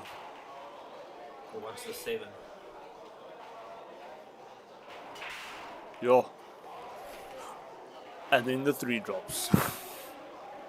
And the 9. And the white. Oof. Yo, but okay, the balls aren't the best. I mean, the 2. So, yeah, I see Aden playing Play this off the off 2 the ball. 2, yeah, just to push the 2 open. Another thing is, does the 4 go past the 7 there? Yeah, it looks like it does. Oh, great shot by Aden there. Great game management, would I say, because I think he's just going to try and pull this across. I have the 4 ball slide past the 7 Yeah. to the top corner pocket. Look at that. Just a slight touch. Oh, and he brushed. Perfectly. That's a nice little brush He's just there. going to pull this back, have the 5 to the corner. Well, just trying to keep the white off the rail. Look, you're using the edge just to push that white off the rail, so he actually has access to his spin. The full Yeah. ball. That's great play by Aden, yeah. Yeah. Really looking very comfortable when he starts spotting a few balls. It's as if he just like switches. Great shot by Aden. Literally, you can just run this through. Aden's going Yeah. for sort of a stunt shot right there. So I think he's going to do the Onto 10 same. ball. That's Yeah, great, that's great, perfect. great. Center pocket for the 10. Aden Yo. goes 9-9. That was a quick one. Quick game there.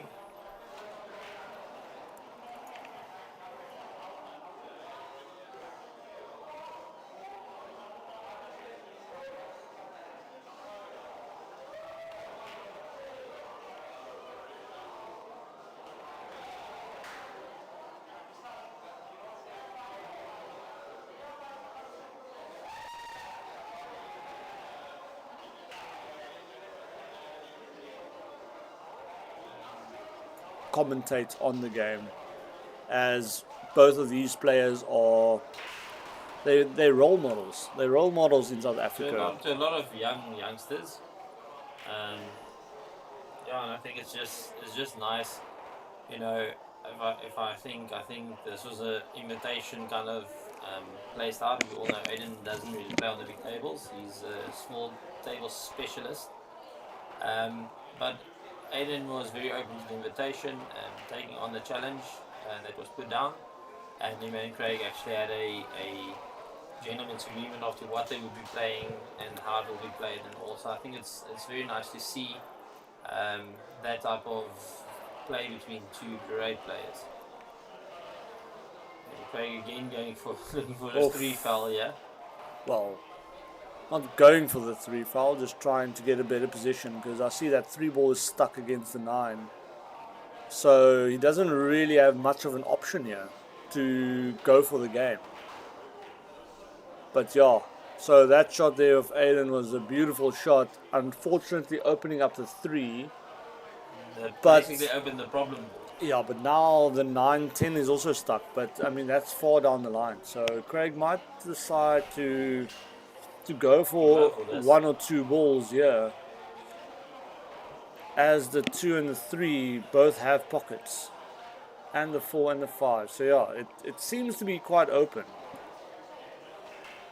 But yeah, Craig just has to manage his white ball control here to keep control of the white ball to get position on the 2. Oh, and the backup safety does work. But yeah, Craig does apologize there, as he obviously went for the pocket there. I think Aden's going to kick the one from behind, yeah? Yeah. So Aden has been getting that right beautifully Throughout the the day. entire day. I Yeah. mean, it's crazy how well he gets behind If the you ball. think about the percentage of times that he's done it and how he's basically put Craig back into a safety Yeah. from doing the kick. I mean, I would say, let's say Aden has played about 10 of them, he's probably nailed 9 out of the 10. Yeah, to like get the 8 or 9, safety. yeah. So I mean that is great percentage pool if you look at it that way. So yeah, for Aden to have that kind of confidence to go into that banks is just ridiculous. I think some players dream of playing that type of kicks at such a high rate. I mean, most of the time if I go for the kick, I aim for the side of the ball, because I know if I miss it, I can hit it from the back. And if I hit it direct, I still have... So it kind of makes your area to hit the ball a lot bigger from a kick shot. But I mean, Aden has just perfected that to the point where he's going for behind the ball. He doesn't aim for the side. And he's getting the shot correct all the time. Yeah. No, I think and that is correct, Michael. I'm just looking at Craig's shot where he played now. I think he's overrun completely on the 3, yeah. Potting the 2 ball, opening up the 8. Went down table, I think he's just overrolled this. Yeah. I'm not quite sure if Craig will actually attempt the shot or if he's going to just play a safety here. Well, I mean, he has a lot of balls to hide behind at the 10 and the 9. So, yeah, that's, I think, what he opted to do now, just to try and hide behind those balls. Big cluster of balls there in the corner. So now, question is, yeah, is Aden's gonna, yeah, he's gonna kick this ball, because he knows, gonna go for the yeah, ball. he's gonna go, yeah.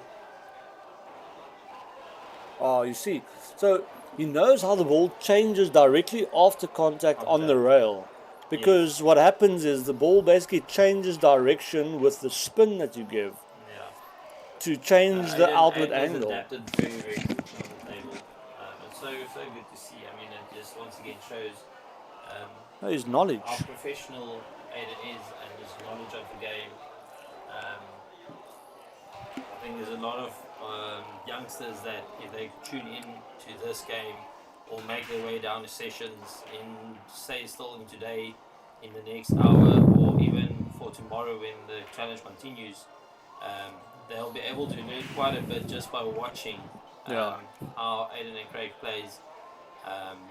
You know, and taking in some of the shots that they play.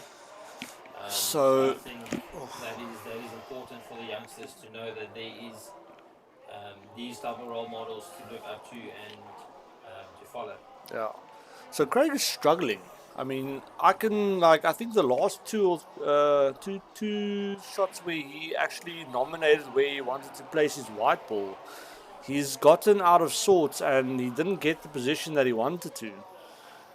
So that's now the second time, I think, in a row where he nominated where he wanted to be and he overspun that ball. So that's I would say the fatigue that's kind of sitting in. And just, I don't know, maybe overthinking, but yeah, I mean, you know, that happens to players like me. But yeah, these guys have a lot more clearer mindset of what they want to do. Aden's going to go for the bank shot, yeah? Off. Oh, makes the So, ball. yeah, so he missed the bank, potted the 7, so now it's Craig's option. I'm pretty sure Craig's not going to give the shot back to Aden, I can tell you that much. I think Craig is just going to look to draw this back to the centre of the table. So now the question is he going to draw again? He's in play draw. Yeah, but yeah, okay. So more of a stun side. Yeah, I think Michael, the big thing with players like Craig and Aden, top players in the country, you know, they might have a bad stroke on a type of shot like playing a power draw or playing a normal draw. It might not come off as they wanted to, but you won't really see them shy away from the shot. No, they'll always take it on. Again, Yeah. as they know that is the correct shot to play. Yeah, because I mean, most of the shots that they'll take on, they know that they are like on that one. they're more than 60 or 70% likely to get the result that they want. I would also I'll even go a bit higher. I'll say about 80% of being in the correct position where they want to be.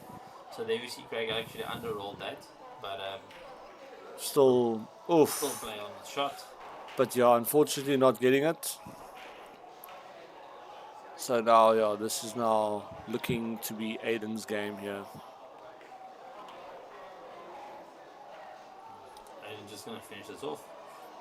8-19. Yeah, so he's going up and down. No, he's just going to leave. I expected a little bit more flamboyancy from Aden, man. No need for that. Aden is in the zone. Aden is No. He's making sure. Mistakes, He's making sure. Which is what you want to see between two top players. He's making sure.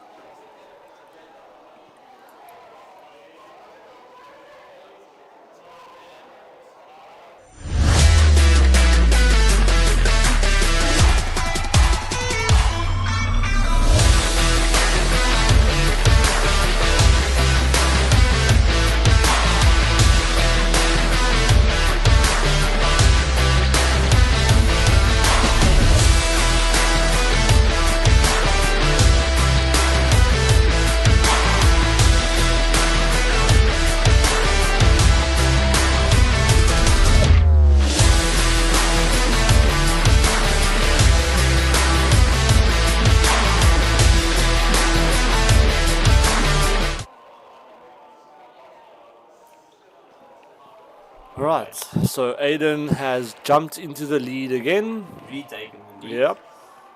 So he's good. 10-9. Aden, oof. Craig. The black literally was on the last roll there. But he's got a shot on the 1 year, Michael. Yeah, it looks like if he wants to go for this, he has to go rail first with the maximum left spin to try and roll the ball into the pocket, and then the spin will open it up for the 2. So let's see if he sees that. Well, obviously he'll see that, but let's see if he fancies it. I think from this angle, I might actually think of swimming it around the 6 and hitting the 1 on the side with a spin off the rail. That is also an option, but also the option could be just to call a push out and put himself into a position where Aden could take the shot or hand it back to Craig then. Let's just see what Craig's going to do here. I'm really not sure. So it looks like he called a push out shot, so he's opening up the cluster. Not really a cluster, but he opened up the 5-9. So when playing a push out, Michael, obviously you're playing the shot in two ideas, right? So you're playing it basically knowing your opponent can play the shot, or you're playing it in a way that if your opponent gives a shot back to you, you already have a shot in mind of what you were going to do out of that position. Like what Aden just did now. Aden didn't fancy the shot, saying, listen, the percentages isn't what he wants it to be, so he'll basically rather show me what you got. Show me what your idea was on the shot. Right. I think Craig is going to go for safety behind the 3. Overrolled a bit there, giving Aden a shot, but still getting position from the 1 to the 2 is going to be tough.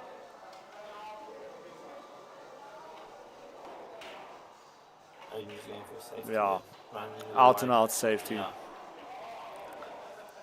Sort of succeeding. He's giving him an edge. Craig can see the one. Pretty sure he's just gonna try and nudge the one to the other side rail, and maybe even rest the white ball onto the opposite side rail. Obviously, it's just fine, and he might actually get the white to run 2 rails between the 2 and the 4, and up table again. And Craig will hit on the opposite side. Yeah, he's going for the curve shot. Just to hit the ball on the other Just to side. Take this ball out. Opting. Oh, what There a we go. shot. That's a great shot there from Craig. That finished very good. Aden actually Acknowledge that, yeah. acknowledging the shot selection there from Craig. Always good to see. So we've got some tall people playing on the Heyball table right across from the TV table. Oh, wow. So we'll be trying to switch in between cameras so we can bring you guys the full picture. Best quality as we could. Thank you for your guys' comments on the stream. We really appreciate all of it. If there's anything that you guys feel or need questions or so, we are willing to try and answer them for you as we go ahead. And yeah, I hope you guys are enjoying this match with us as we are enjoying that.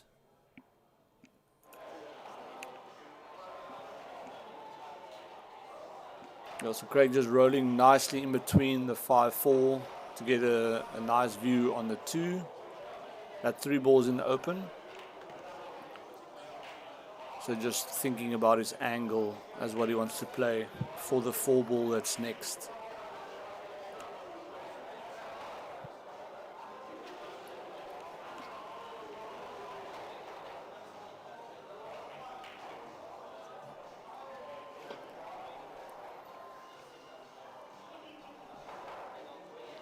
So I think he's going to top spin here, right? Top right, just to move around that 6 ball. Yeah. Just to roll into position on the 4. He's overrolled again. Yeah. He has literally overrolled that again. Yeah, I spoke to Craig between the break actually, and Craig said that we did feeling that sometimes overstroking or understroking on the cue ball. But yeah, but that's like a personal mental thing that he's battling with, yeah. which he's working towards, like, as he carries on. And I mean, that just shows you, I mean, he's a very good shot maker as well. So even if he overrolls, then he still has the ability. Yeah. No, Aden is exactly the same. His shot making ability is just so incredible. That's why you're seeing the amount of safeties that they are playing. It's a respect between the players, knowing what the others' capabilities are, knowing you can't leave it like an open shot to run a table, because you might not come back to the table. Yeah. So, I mean, the shot making today so far has really been very, very good. As you see the tables in the background, the white ball is more on the floor than it is on the table. But yeah.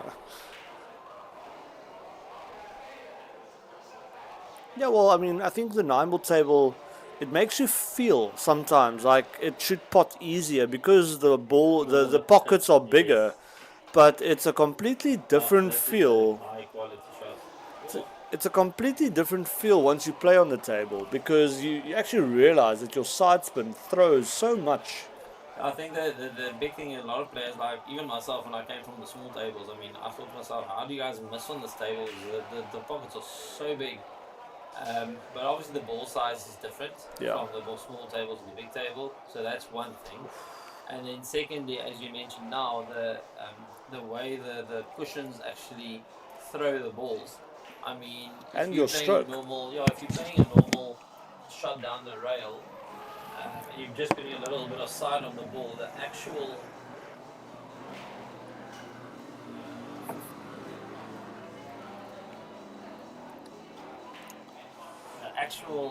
side spin that you generate off your white ball then goes into the object ball, and that makes the object ball basically throw it offline. it throws off Yeah. the rail, and then you don't make the pot, or you leave it inside the pocket. Yeah. And then afterwards, you know, you think to yourself, how did I miss that?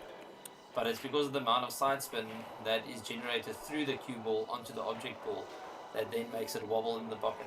Yeah, no, it's crazy.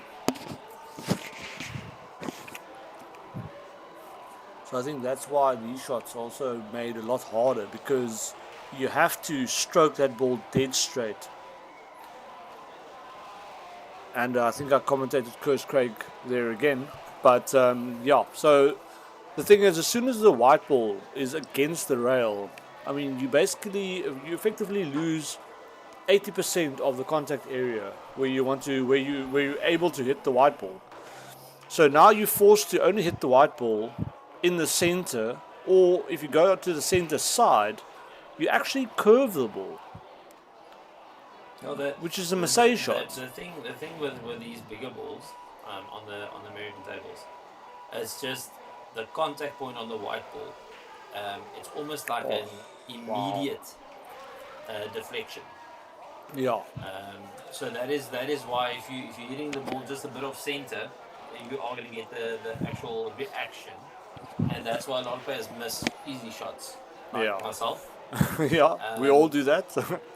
And it's something that you need to work on as a player, knowing that the reaction is there off the actual cue ball.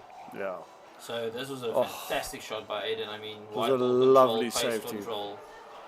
You're putting Craig in a real spot of bother here. Oh, another good touch there by Craig, but unfortunately giving him a shot. There's not much I think that Craig can really have Yeah, done no, he just, I mean, with that shot, because I mean, Aden played that shot knowing that there's not much Craig can do with it, which was a fantastic safety. So Aden just looking to finish this off. oof, going up 2 frames. I think Aden will just play a little draw shot here.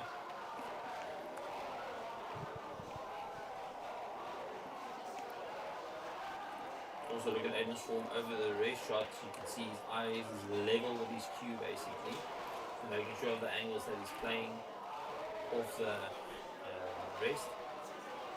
Calling the bottom left, the bottom right as well. Oh. That takes it to 11-9 for Aden. Aden needs 4 frames to take the match. And Craig needs And 6. Craig, I think Craig is telling himself in the chair there that I need to take this back and take 2 back to get it at 11 again. I think Craig is under a bit of pressure right now, knowing that he needs to take the next 2 frames to stay in this match. Yeah, I mean, the closer that Aden gets to that on the hill, the more comfortable he's going to start playing, knowing that he has a little bit of a lead. And I think that's what happened in the first frame as well, or the first match as well. So Aden got that slight lead, and and that pressure just built and carried on building from Craig, where Aden could actually just not enjoy, but just take his time, just make sure that if he makes a foul, it mustn't be a serious one, and he mustn't carry on. One foul is full, one mistake is fine, whereas Craig knew that if he made like more than 1 foul, the game is done. I think what you get in Michael is he was playing very freely. Yeah. No. In the last few frames, in the 9 ball challenge. So I think Craig also knows how to handle pressure. He'll definitely not go lie down here.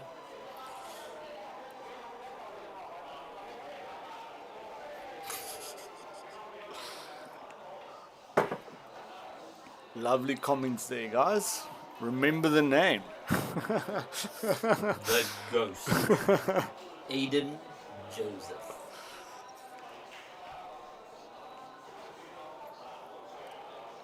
I've actually known Aden for many a year.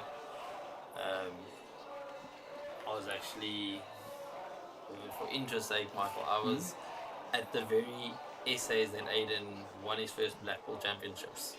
Really? Yes. So I spoke to Denzel, and Denzel also mentioned, I think Denzel played against him. Correct. Yeah. Correct. Yeah, so there's a few other players.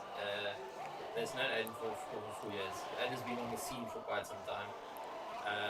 My wife was actually Aden's team manager at that exact essays. So Ooh, you know. she will say that she actually managed Aden on that essays to the To the singles title. Yes. Okay. As it was a very, very you can even ask Aden maybe if you guys have a chat. It was a very strenuous essays that year. It was actually played at Grand West, and the team event and the singles were literally running on top of each other. Sure. So there were times that your players that were still in the singles were busy playing team events, and to basically finish the team event game to go and play the singles match. Yeah. So it was really Yeah. So no breaks. no, it was very tough on the players, I think. And No, but you know what they I say. still remember, I think my wife actually had Aden sleeping under one of the tables or something. I can't remember correct the story was. But he was sleeping between matches just to rest. Yeah, just to take a breather. But he was still a youngster then, so obviously he was out with a few of the older guys, and you know how it goes at the essays is the guys have some fun. But yeah, I mean it was good. Like I said, I've seen Aden play from a youngster up to where he is now. He is a fantastic player. He's literally a player that has grown so much over the years. And I think the big thing for me about Aden that stands out is even with all the accolades, with all the championships and everything that he has, he's still a very modest guy. He's very humble. He's grounded. Yeah, he's humble, Yeah. and he knows exactly where he's come from, and that is always good to see. Yeah. For top players still to be humble, you know, and be able to have a conversation with anyone that's around. Yeah, I think when I got here, I saw while Aden was practicing, I think there was a guy with his son that actually just came by and so Aden just took a selfie photo with him just to say hello, how's it going, even while practicing for this match. So no, it's lovely to see that. I mean, we all here as pool players trying to improve our own game.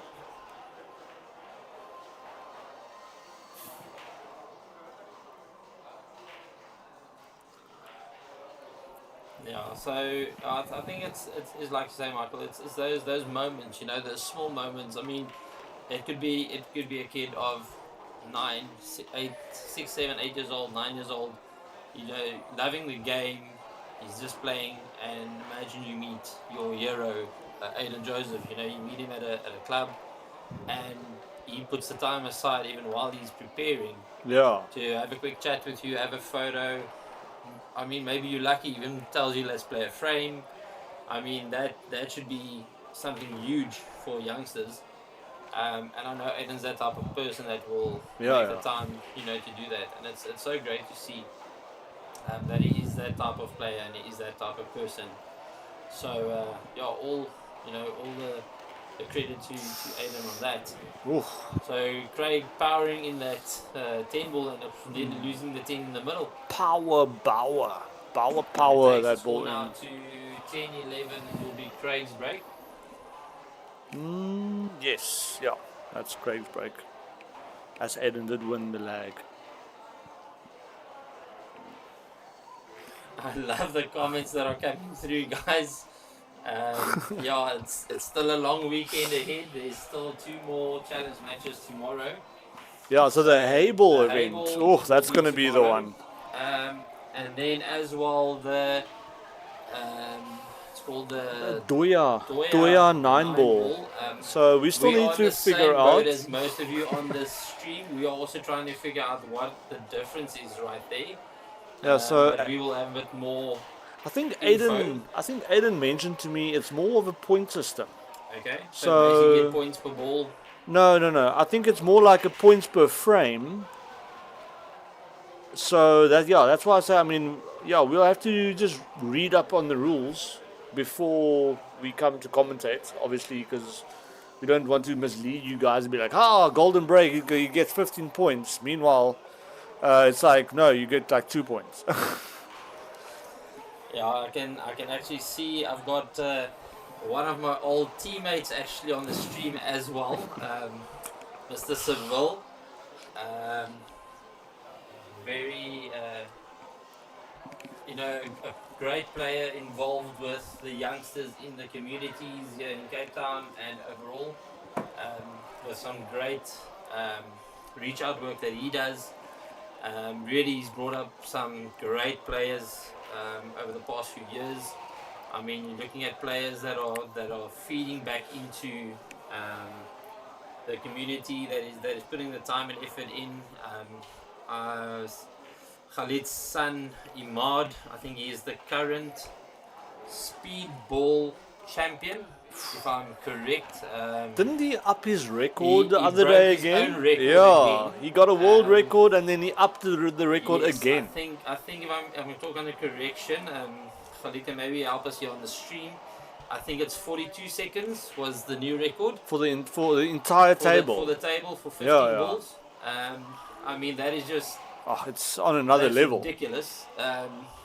It's only because his son can move so quick around the table, seeing that we can't do it anymore. He's got his But, knees he's still. a fantastic little young player to watch. 35 seconds. Wow. Yo, that's crazy. I can't even do 6 balls in 35 seconds.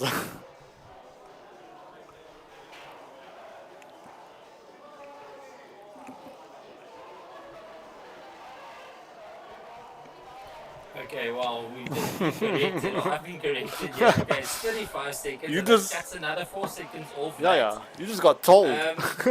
Wow. Guys, you can go work that out for yourself. Yo, how many seconds per ball is that, dude? 15 balls. That gives you 35 seconds. That's less than, basically, it's just over 2 seconds per ball. Per ball. Potted. And you have to wait for the white ball to stop. And the white ball has to stop before you play. So that is an amazing achievement. Sure. Well done, Imad. And I think that was actually done at the Worlds, if I'm not mistaken. So I mean, that was Yeah, no. under the South African banner. Really holding on him, SA's name high. And like Khalid says, there, his son is a big fan of Aden. So yeah, it's good to hear these guys, feed back into the youngsters, and I think we're all very grateful to have players like Craig that also puts in the time with the youngsters. Aden, Khalid. This is just amazing to grow the Q Sport community. For where I think South Africa wants to be with Q Sports. Yeah. No, we're working hard on it.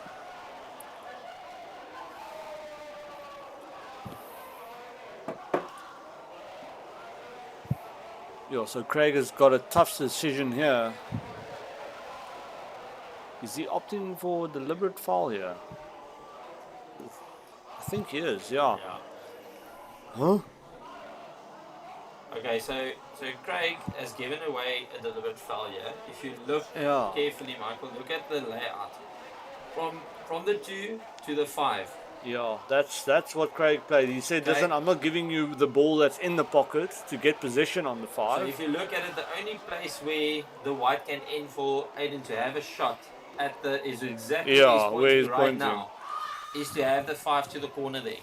So this is That a the makeable only shot. only positional shot. So you see, as he's placing this ball, he's going to go 3 rail Yeah, so to try and stop it. I think Craig just kind of told told Aden there, listen, let's see what you got.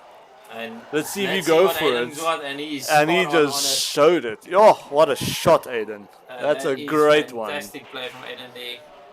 I think Craig knew the shot they was on, but it is. No, but obviously you want to have test. to make the shot. Yeah, and you want to test your opponent. You want to see, listen, what do you have?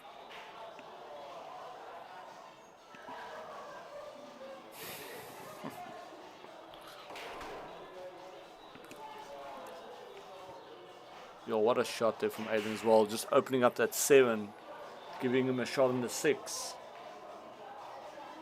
So this is just what, a stun shot. He doesn't want to do too much. Yeah, stun side just to keep the ball there. I think he wanted that ball to come over a little bit more. Yeah, but the thing was with that shot is if you give too much side spin, you're going to go to the center pocket. Oh, that's unfortunate. Aden missing that shot. And actually giving Craig the shot, like I said, no, I think you want to be a bit further over there because that he had to kind of now force so a 3-rail shot to get back to the black. Yeah, so he had to change his potting. The sequence. Yeah, his pocket. He actually went for the corner pocket instead of the center. I think the center would have been the option if he had the better angle. Correct.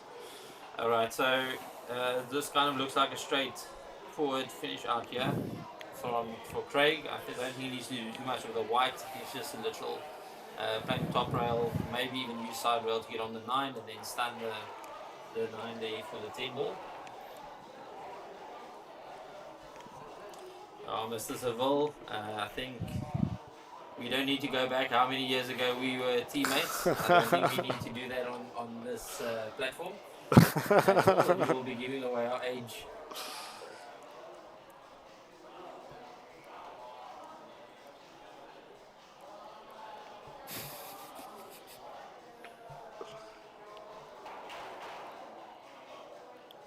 So Craig is looking to even up the score here, looking good for that.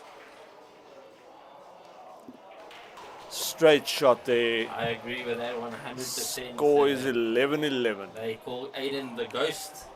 So at night he becomes dangerous. I promise you guys, he's even dangerous through the day. We've seen some really, really fantastic shots and complete new play from Aden so far today. It's really been a treat for myself to watch. So yeah, I hope you guys are really enjoying the feed. Please let us know if the sound quality and all of that is correct. It's the only way we can try and make it better is if you guys tell us how it is. How's it? Okay, so the Q coach just gave a slight explanation there of Golden 9-point system. So he mentions that a break and run is 10 points. A table run, so obviously just a clearance, is 7. To win the frame, so obviously just a scrappy frame, but winning it is 4 points. And then if you commit a foul, it's 1 point for your opponent. In the frame? In the frame, yeah. So probably no 3-foul rule, just try and harvest that points by snookering your opponent. But okay, I mean, yeah, so we'll obviously try and confirm that's the Duya 9-ball rules. I just actually thought of something now, guys. All of you that are on the stream. Let's see what names we get on the stream. If we have to say, open up a pool Hall of Fame. A Hall of Fame wall for players from South Africa that have participated or represented South Africa on Q Sport level. Which name would be at the top of that list for the Hall of Fame? You say South Africa or Africa? South Africa. Wow, that's a tough one. I mean, there's quite a few big names that I can think of. So, are you talking about Q Sports in general, or just what division? What division are you talking? Like just Q? Yeah, okay. Overall, small table, even go to snooker. So obviously, me being a Heyball player and enjoying Heyball very, very much, I know that Jason Theron is quite high up on that list. I know that Marina, Joy. I mean, there's a bunch of names. Alexia Julius, LZ. Oh, I think of the ladies, we are very honoured to have quite a few fantastic ladies players. In Q Sports at the moment. I mean, there's players that are playing on small tables and Blackball and so on that we are not so familiar with. Like now off the top of the head, but I mean, like you say, there's Alzette Kun, there's Alexia Judice, Joy Willenberg that is actually at the World Cup, Heyball World Cup at the moment. Yeah. Marina is also at the World Cup. Joy as well. Yeah, so I mean it's so good to have these type of players. You know, amongst us still playing today, and that are actually playing club players they're always up for a match. You know, it's so fun to see when they're actually playing here as well.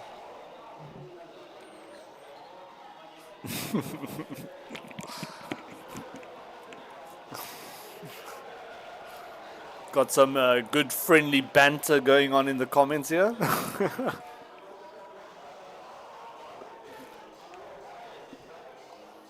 Yeah, no, Mr. Seville, Khalid, I think me and you can talk big stories about playing against Jason Tron on the small tables.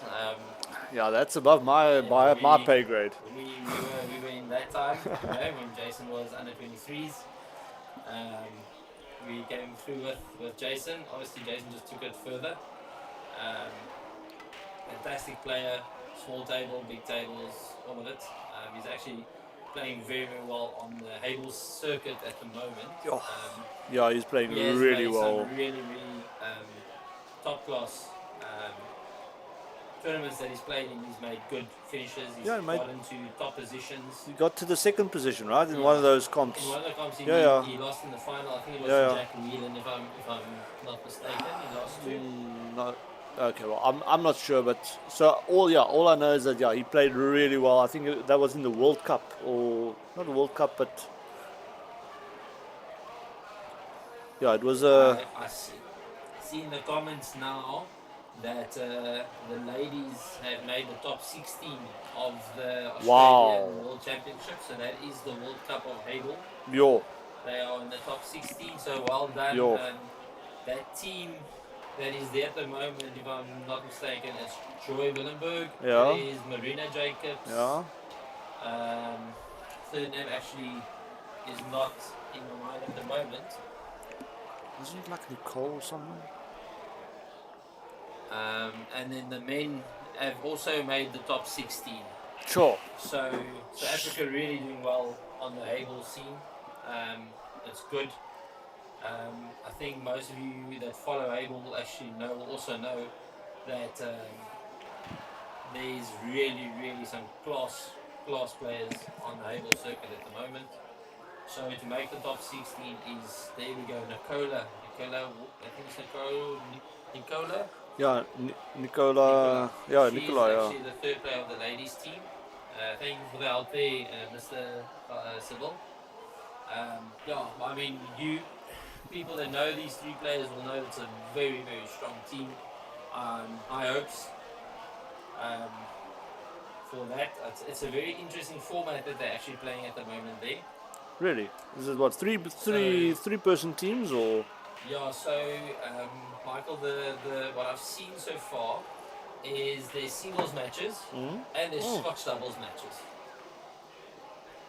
So okay, that's awesome. It's almost like the mini Mosconi we had. Almost like a mini Mosconi, but it's a very interesting format. Okay. Great shot there from Aden. Unfortunately, just hitting that inside rail.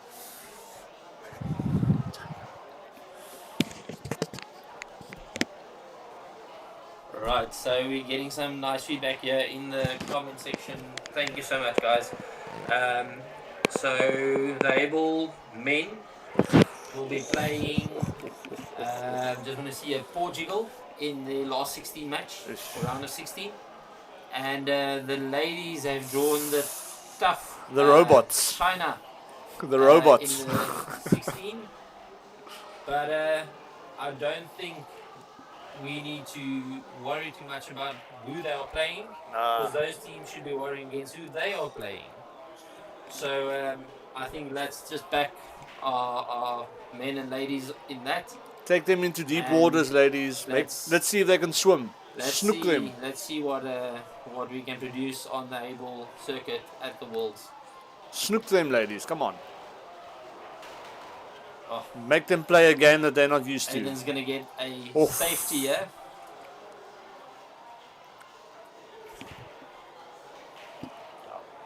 Yeah, yeah, yeah, yeah. If he says yes, I say yes. Oh, great shot there from Aden. So that's now, it's like the roll of the table gave him that snook, but obviously you still have to make the shot to get that position. So that's a really, really great shot there from Aden. You're putting Craig into some real trouble here. So this is a potable ball, and the ball he will have position if he pots it, but unfortunately he missed it.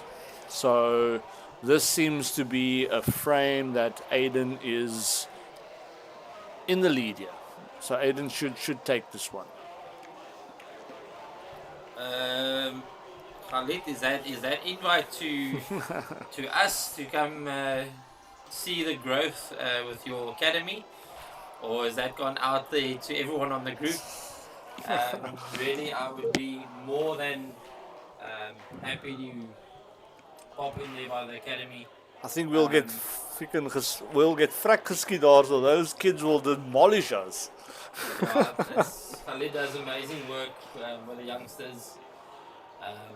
Really, it's so nice to see what's happening now in the comment section, actually, with the growth that he's had, the amount of kids that he's grown, and even the kids that have come out of the academy, going on to play for the juniors teams. I can tell you guys that 2 years back, I had the privilege of playing against a youngster side that came from this academy, and I would be very honest in saying that I was walking with my tail between my legs after they were done with us.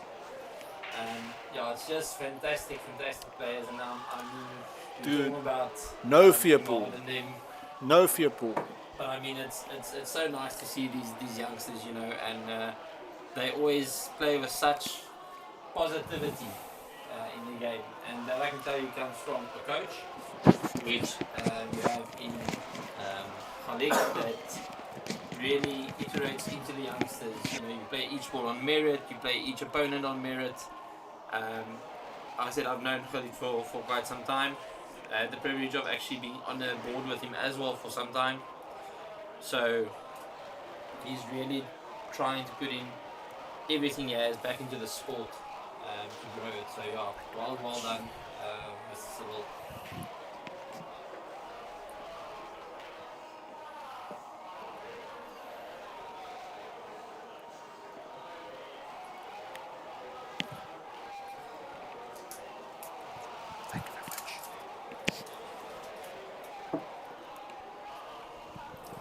Right, we will definitely make a plan. Khalid, pop in there by the academy. I will definitely talk with you close to the time. As soon as I think we get back from our little trip that we have coming up, we will see and make a plan to come through.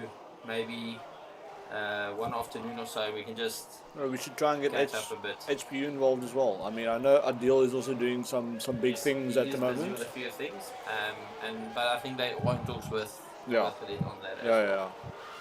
But I think let's get back to the game. What a shot! Right, Aden playing a fantastic safety there. Putting Craig, score is 12-11. Putting Craig in some bother here. And Aden has literally just played a fantastic safety. That's almost the game winner shot right there.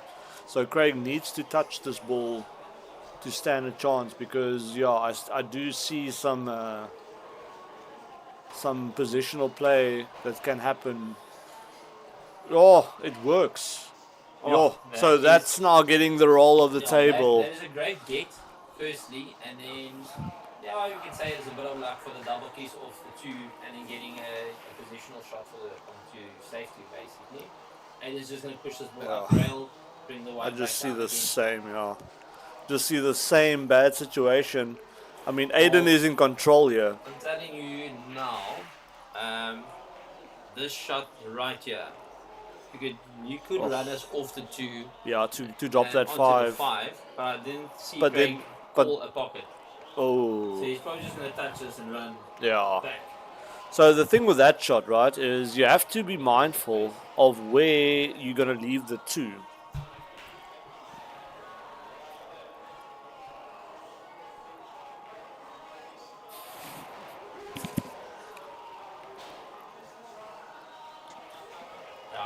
I think it's getting to a stage now, guys, where they don't want this to go to a heel match. This looks like they're gonna fight here for every frame now. The safeties are, I think, are gonna be a lot at the moment, unless it's an open table. Yeah, so Aden is trying to put Craig to bed here as soon as he can, because he knows. I mean, Craig is a top class player, and yeah, he's not gonna go down without a fight. So it's lovely to watch how these guys are just battling it out, and just playing safeties after safeties. I mean, that safety just bled out a little bit there, opening up the 8. So there is a shot on the 2, giving position on the 4. So Aden can actually go for this now. Oh, but just that brush. It's still possible, but yeah, that brush just made it like a little bit harder. I think Aden's going to actually power this ball in and go 2 rail back down to the bottom rail. Just to avoid that 8.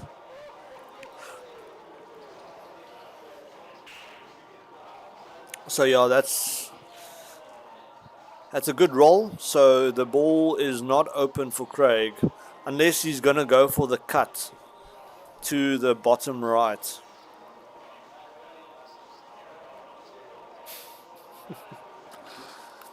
So yeah, I mean, as soon as the match starts, guys. So the problem is with the guys here by the camera.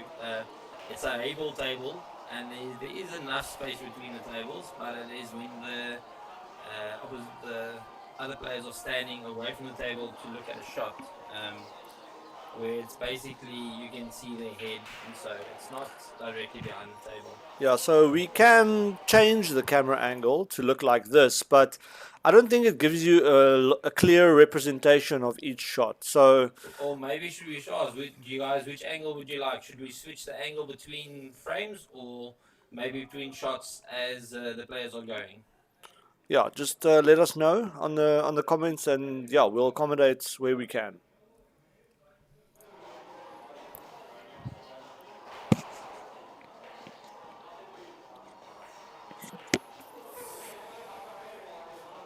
But yeah, we are getting into the business end of things here, guys.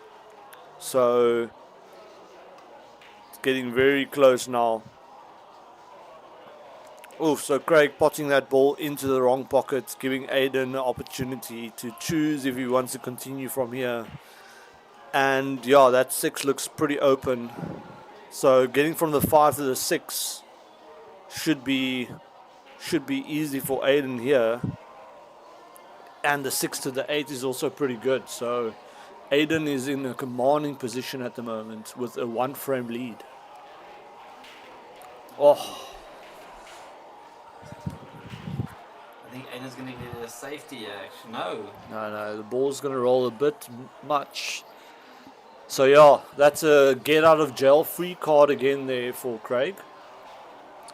But yeah, this is not an easy one. I mean, you have 2 options here. You can cut the ball for the bottom left or center, but Craig opting, oh wow, for a great safety there. Behind the 8 ball, Aden nominating the bottom right. Yeah, he's going for it. Oh, but that's so close. Giving Craig another chance here.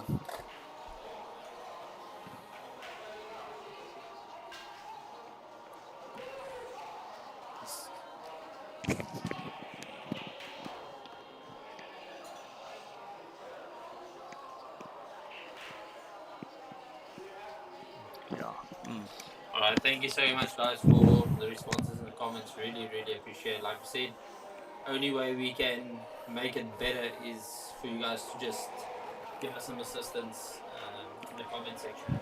So thank you so much for that. We are keeping the view then as is, and if there is interference, we will change it to the side angle.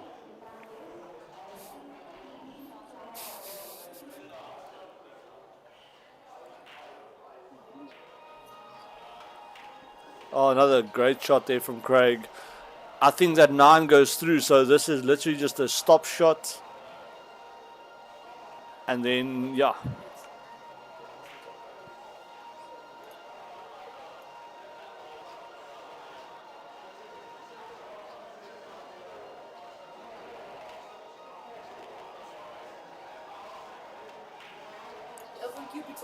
Yes. Great shot there from Craig.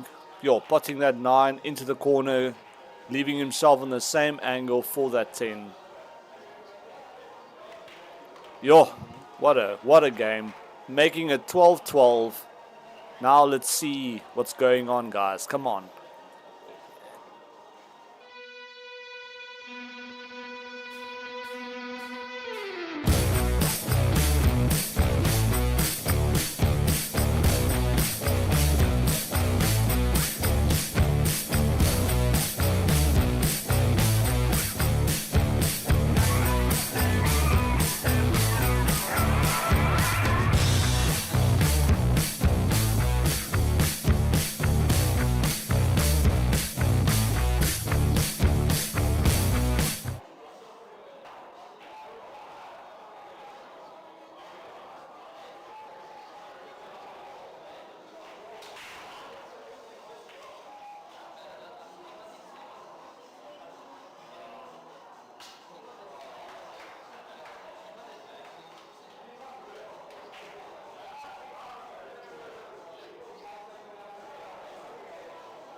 All right, so that's I think that's a dry break there from Aden. Not giving Craig much of a shot here on the 1. So now the question is he going for the push-out shot or is he going for a safety shot? So I think, yeah, this is now getting into the business end where it's the first to 3. So this is basically has turned from a race to 15 to a race to 3 now. So these guys are super on it. So basically, Michael, what you're telling me now, this is a Thursday night competition. Oof, yes. Of which you know what the feeling is to lose 3-2, isn't it? Thanks for that. Compliments of myself. Dude, I was 2-0 down. I made it 2-2. I gave you a decider. I'm pretty happy about that. Oh, well, that's good. The 2 games that I've already come back. I know you gave me one. I can't break your spirit before we go to China, dude. I'll see live feed.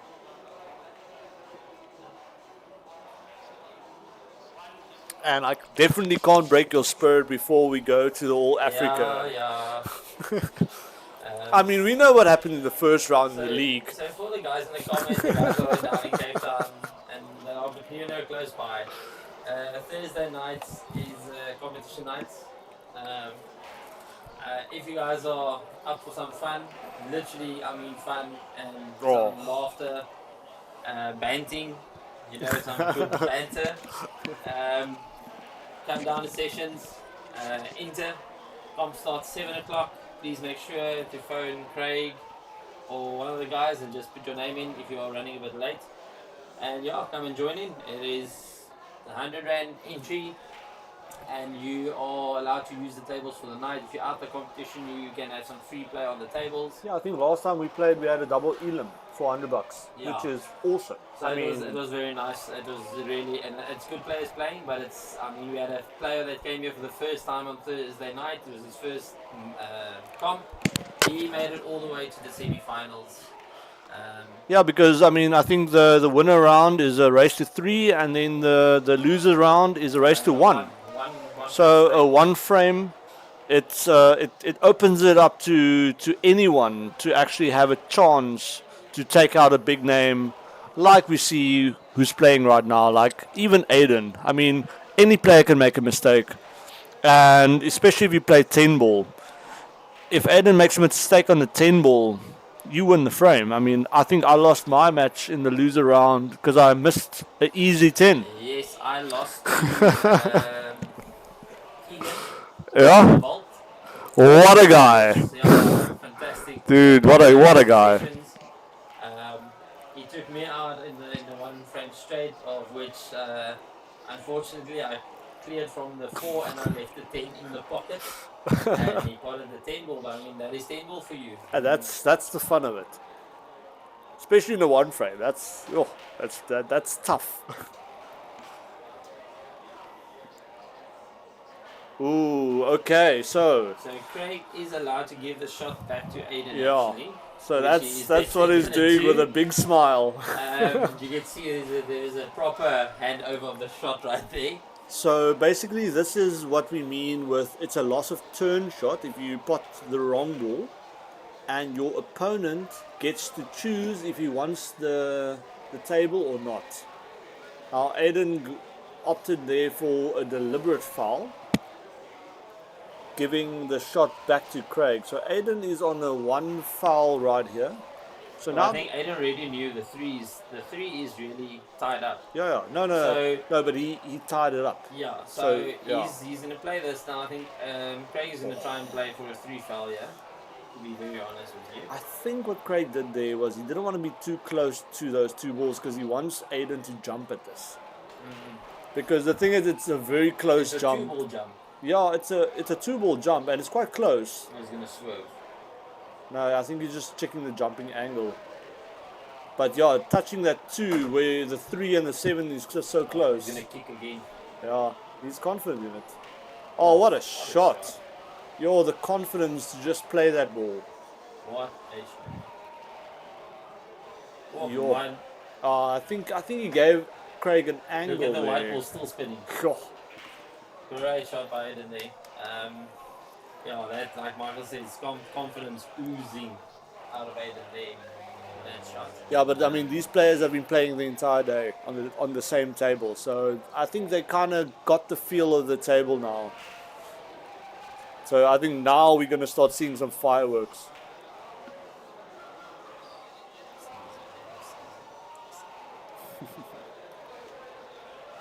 Yo, if we have Mr. Caesar, Royalty in the house. if we have Caesar watching this, then what a great opportunity to just tell them. I mean, when are you coming down, Caesar? When I think Sessions is waiting for you.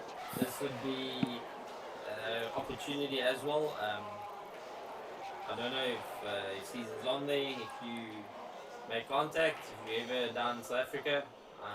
I'm pretty sure Oh, what a shot! Craig, myself, seeing a few other guys would really would like to meet with you and then have a game or 2. That would just be fantastic. Yo, hashtag myself. That's a great shot again by Aiden to get out of that safety, Yeah. just thinking and actually giving the safety back to Craig. I mean, I don't think Craig's got much of a shot yet. No, he has to just go for the safety. I think he's going to brush the ball, yeah, just on the right side of the Bring 3, white 2 rails. and just try to be behind those the 5-10. Oh, you're talking about bringing it all the way around? Yeah, he's going to run around. I was thinking he's just going to play it to get behind the 9, yeah. No, I think running all around. Oh, Michael, what a cool. Oh no, it's running. Ish. That was very close, but it still worked out. Aiden's going to try and bank this again. Yeah. No, I mean these banks have been working well. Oh, that's a horrible one. Come Yo. on. The Yo. face he's in. Guys, it's really awesome. That's a thanks in the fake comments. Caesar. But yeah, it is good to see the guys chatting away on the stream here. Really, guys, it's awesome that you guys are so chatty. It's fun, interactive. So thank you so much.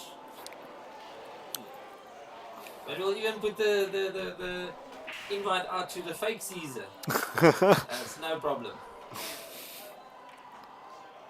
Oh, what a shot from Craig again. Going Oh, but the white ball, where's that going, dude?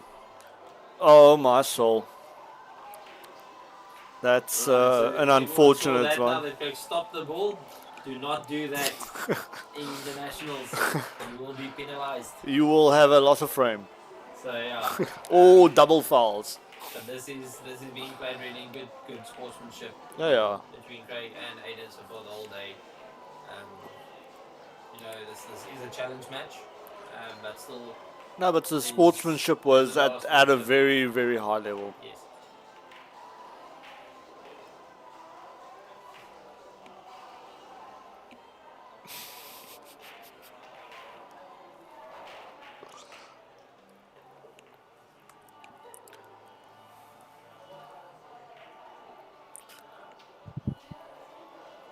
Yeah, I think. Yeah, that's very unfortunate. That is unlucky. He got the perfect position on the 7. Yeah. I just want to actually have a look at something. So one thing that I want to just mention, I don't see Aden playing with a glove. No. Aden is not playing with the glove, Michael. So I just saw him rubbing the cue and trying to just clean it a bit. So I do know the carbon cues, they do tend up to gunk up a bit if you don't play with a glove. And yeah, I mean, obviously you have to just keep your cue clean as much as you can. But yeah, so they do mention if you play with a carbon cue, you should play with a glove. So just something that I saw now. But I don't think it's all players prefer it. I don't think it's something you're used to. I think even Chris Melling doesn't. He doesn't play with a glove either. I've seen Chris Melling play with a glove. Yeah, so I've seen him a couple of times playing on with a carbon cue without a glove as well. I've also seen that. So I think it's more of a preference. Yeah. Type of thing. Also the climate probably, yeah. Doesn't be a big topspin shot if Yo, that's unlucky, man. Yo. That black was not there, it would have been perfect. I think he's actually still got the angle though. I think Aden has a shot on the 7. Yeah, I think he has to go rail first with the side spin. No, he actually had a direct angle. He actually but didn't he? He might have curved that ball, dude. Not. He had a full shot on it. Sure. I just think Aden the idea was to put the white right behind the 9. Yeah. I think I'm gonna ask Craig next time we commentate how to zoom in with this camera. Because some shots, one needs a different angle, and there are 3 cameras in total. No, but I think if I'm correct, Michael, these are stagnated cameras. I think there was a camera that was a free roam camera. No, I think they're all free roaming. Well, except for this one right here. So I believe that this camera here can turn a bit. No, they can both. They can turn 100%. Yeah, but But also you'll still not get all the angles that we are looking for. Yeah. Obviously, we know the angles that we want to see when we play. But that was unlucky. That's a golden opportunity there for Craig to take the lead in this match. That was a really unfortunate shot there.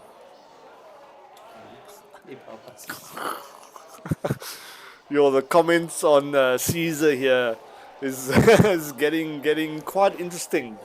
The scorpion is going to be the venomous scorpion, not the venomous. Venomless scorpion. The Timu Caesar.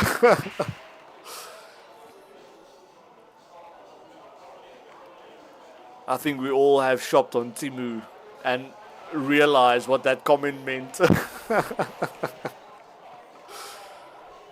Great position there from Craig. Oh, that is top quality white ball control right there. Nominating the bottom left. Looking 13, 12. Yeah. And that's 13, 12. Craig, we'll be right back, guys.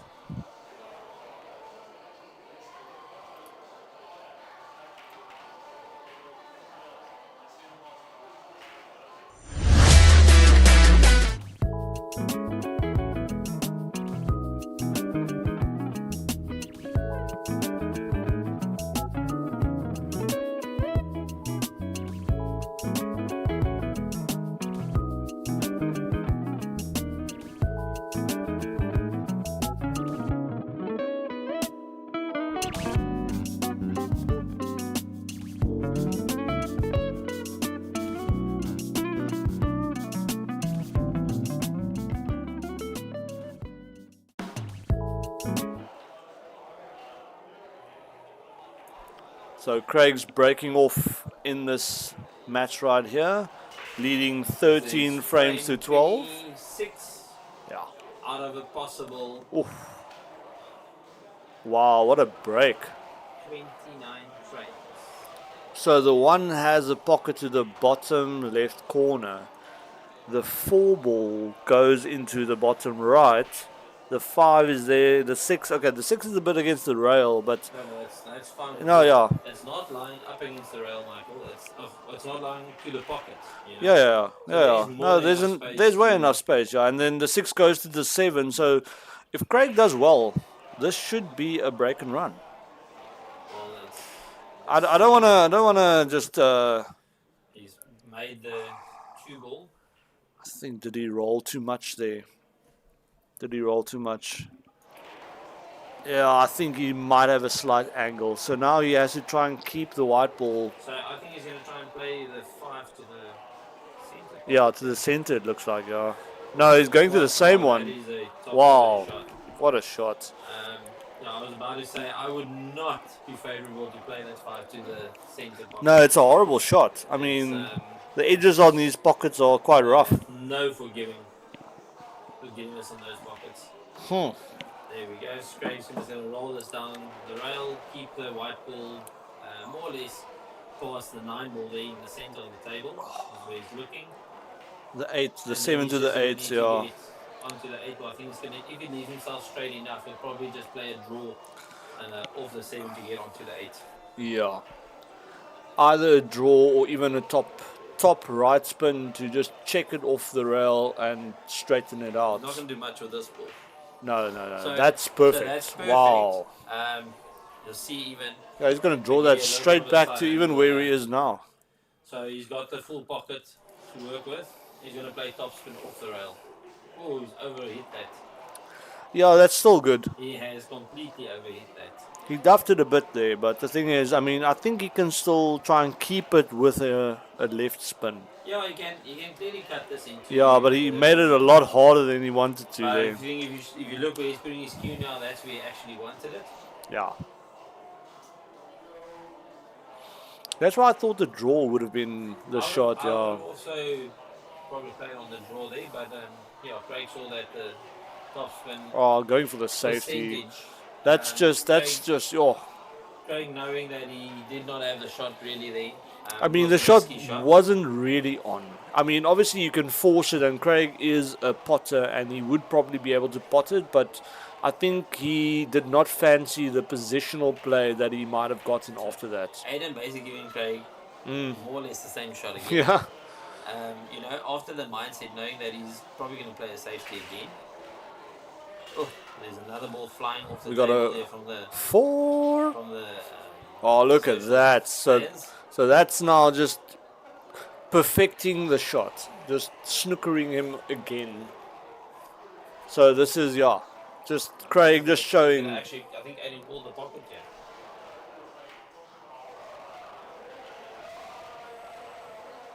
Oh, unlucky there by Aden. Yeah, so I think Aden was kind of forced to go for that because he kind of saw the trend the game was going at.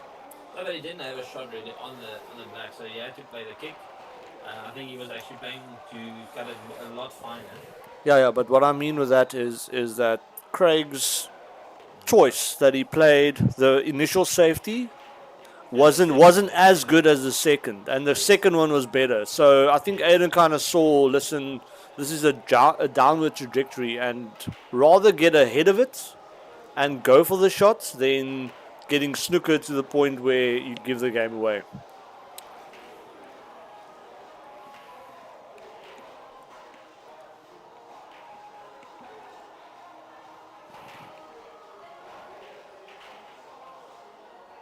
So Craig's going for the bottom right corner here.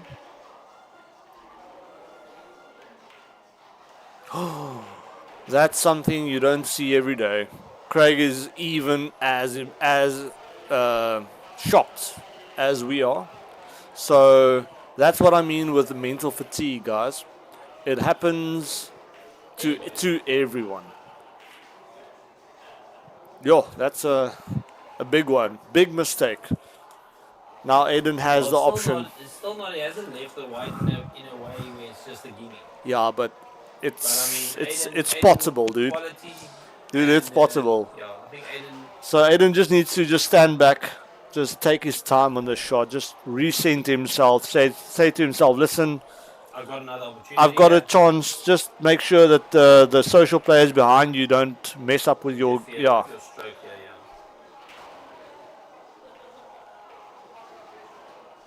Oh no, he's going for the safety shot. He tried to push that ball on the bottom rail. He's got the rail again. Yeah. Still a But good shot. now the question is, So even on these tables, Michael, the big tables, like a shot like this, yes, it's spottable. It is, but a rail ball is a hard ball to play. yeah. And the distance. Yeah. No, the distance of these tables makes the safeties a lot harder. Because, I mean, just keeping the white ball against the rail. Oh, what a shot. Top shot there from Craig. I think that's good. Wow. So it's a good shot there from Craig, taking the score now to 14-12. Craig's on the hill. Aden looking to come back now so he can wrestle this match to a hill match, and it will be Aden's break. Yeah. Tough pot, dude. That was by tough.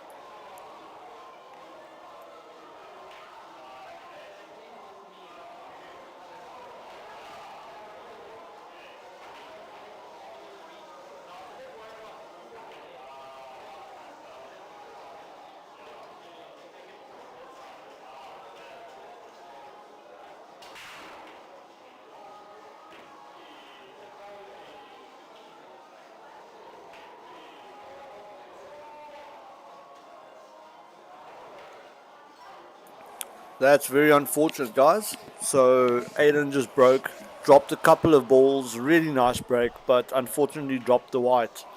So Craig will have first opportunity on the table here.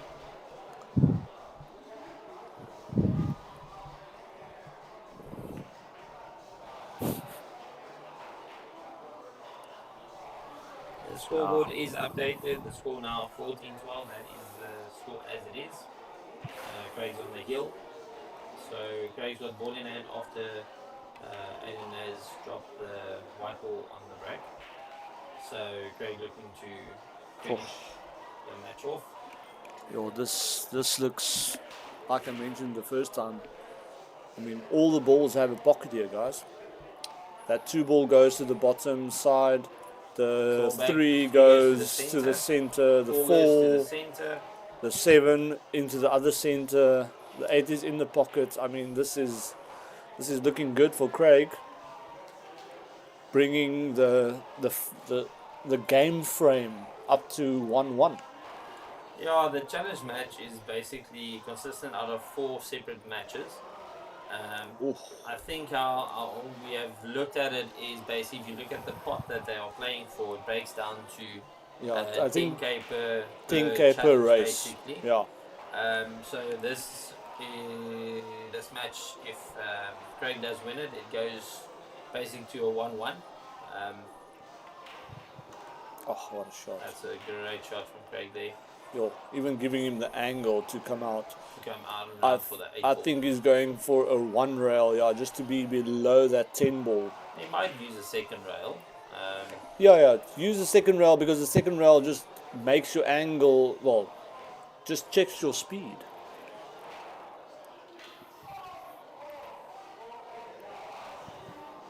Alright, so let's just see here. Oh, Craig went around. What a confident stroke. So 2 rails. He didn't play backspin, he actually played that with quite a bit of top. Yeah, he used the rail just to change the angle. So now I would say he's going for the 8 in the corner and the 9 in the center. Or even top corner, but I've got a feeling Craig is just going to run this around to get the 9 to the same pocket. So he just pointed it out, yeah. So he's probably just going to play this a little bit of running side. Yep, exactly like Ricky said. As Ricky has Mr. Craig's number. We won't say that. I've been very fortunate to play against Craig in 2 separate tournaments. I think the score is 1-1 at the moment, right? For you guys. 2-1 for myself. 2-1 for yourself. Oh, there we go. But that doesn't count. It's all that happens on the day. You all know how that works. So that is true. Yeah. That's true. Craig on the hill, on the 10 ball. Going for the match and getting the match. Craig at 15-12. Thank you so much, everybody, for joining the stream. And for the chats, we really, really appreciate it. We will be back tomorrow with the Heyball and the Duya 9 ball. So we'll try and figure out what the rules set are for the Duya 9 ball. And explain as we go tomorrow. Yeah. Thank you so much, everyone. I hope you've enjoyed it. And please pop any questions in the chats as we are here tomorrow again. Thanks, guys. Awesome. Cheers, guys.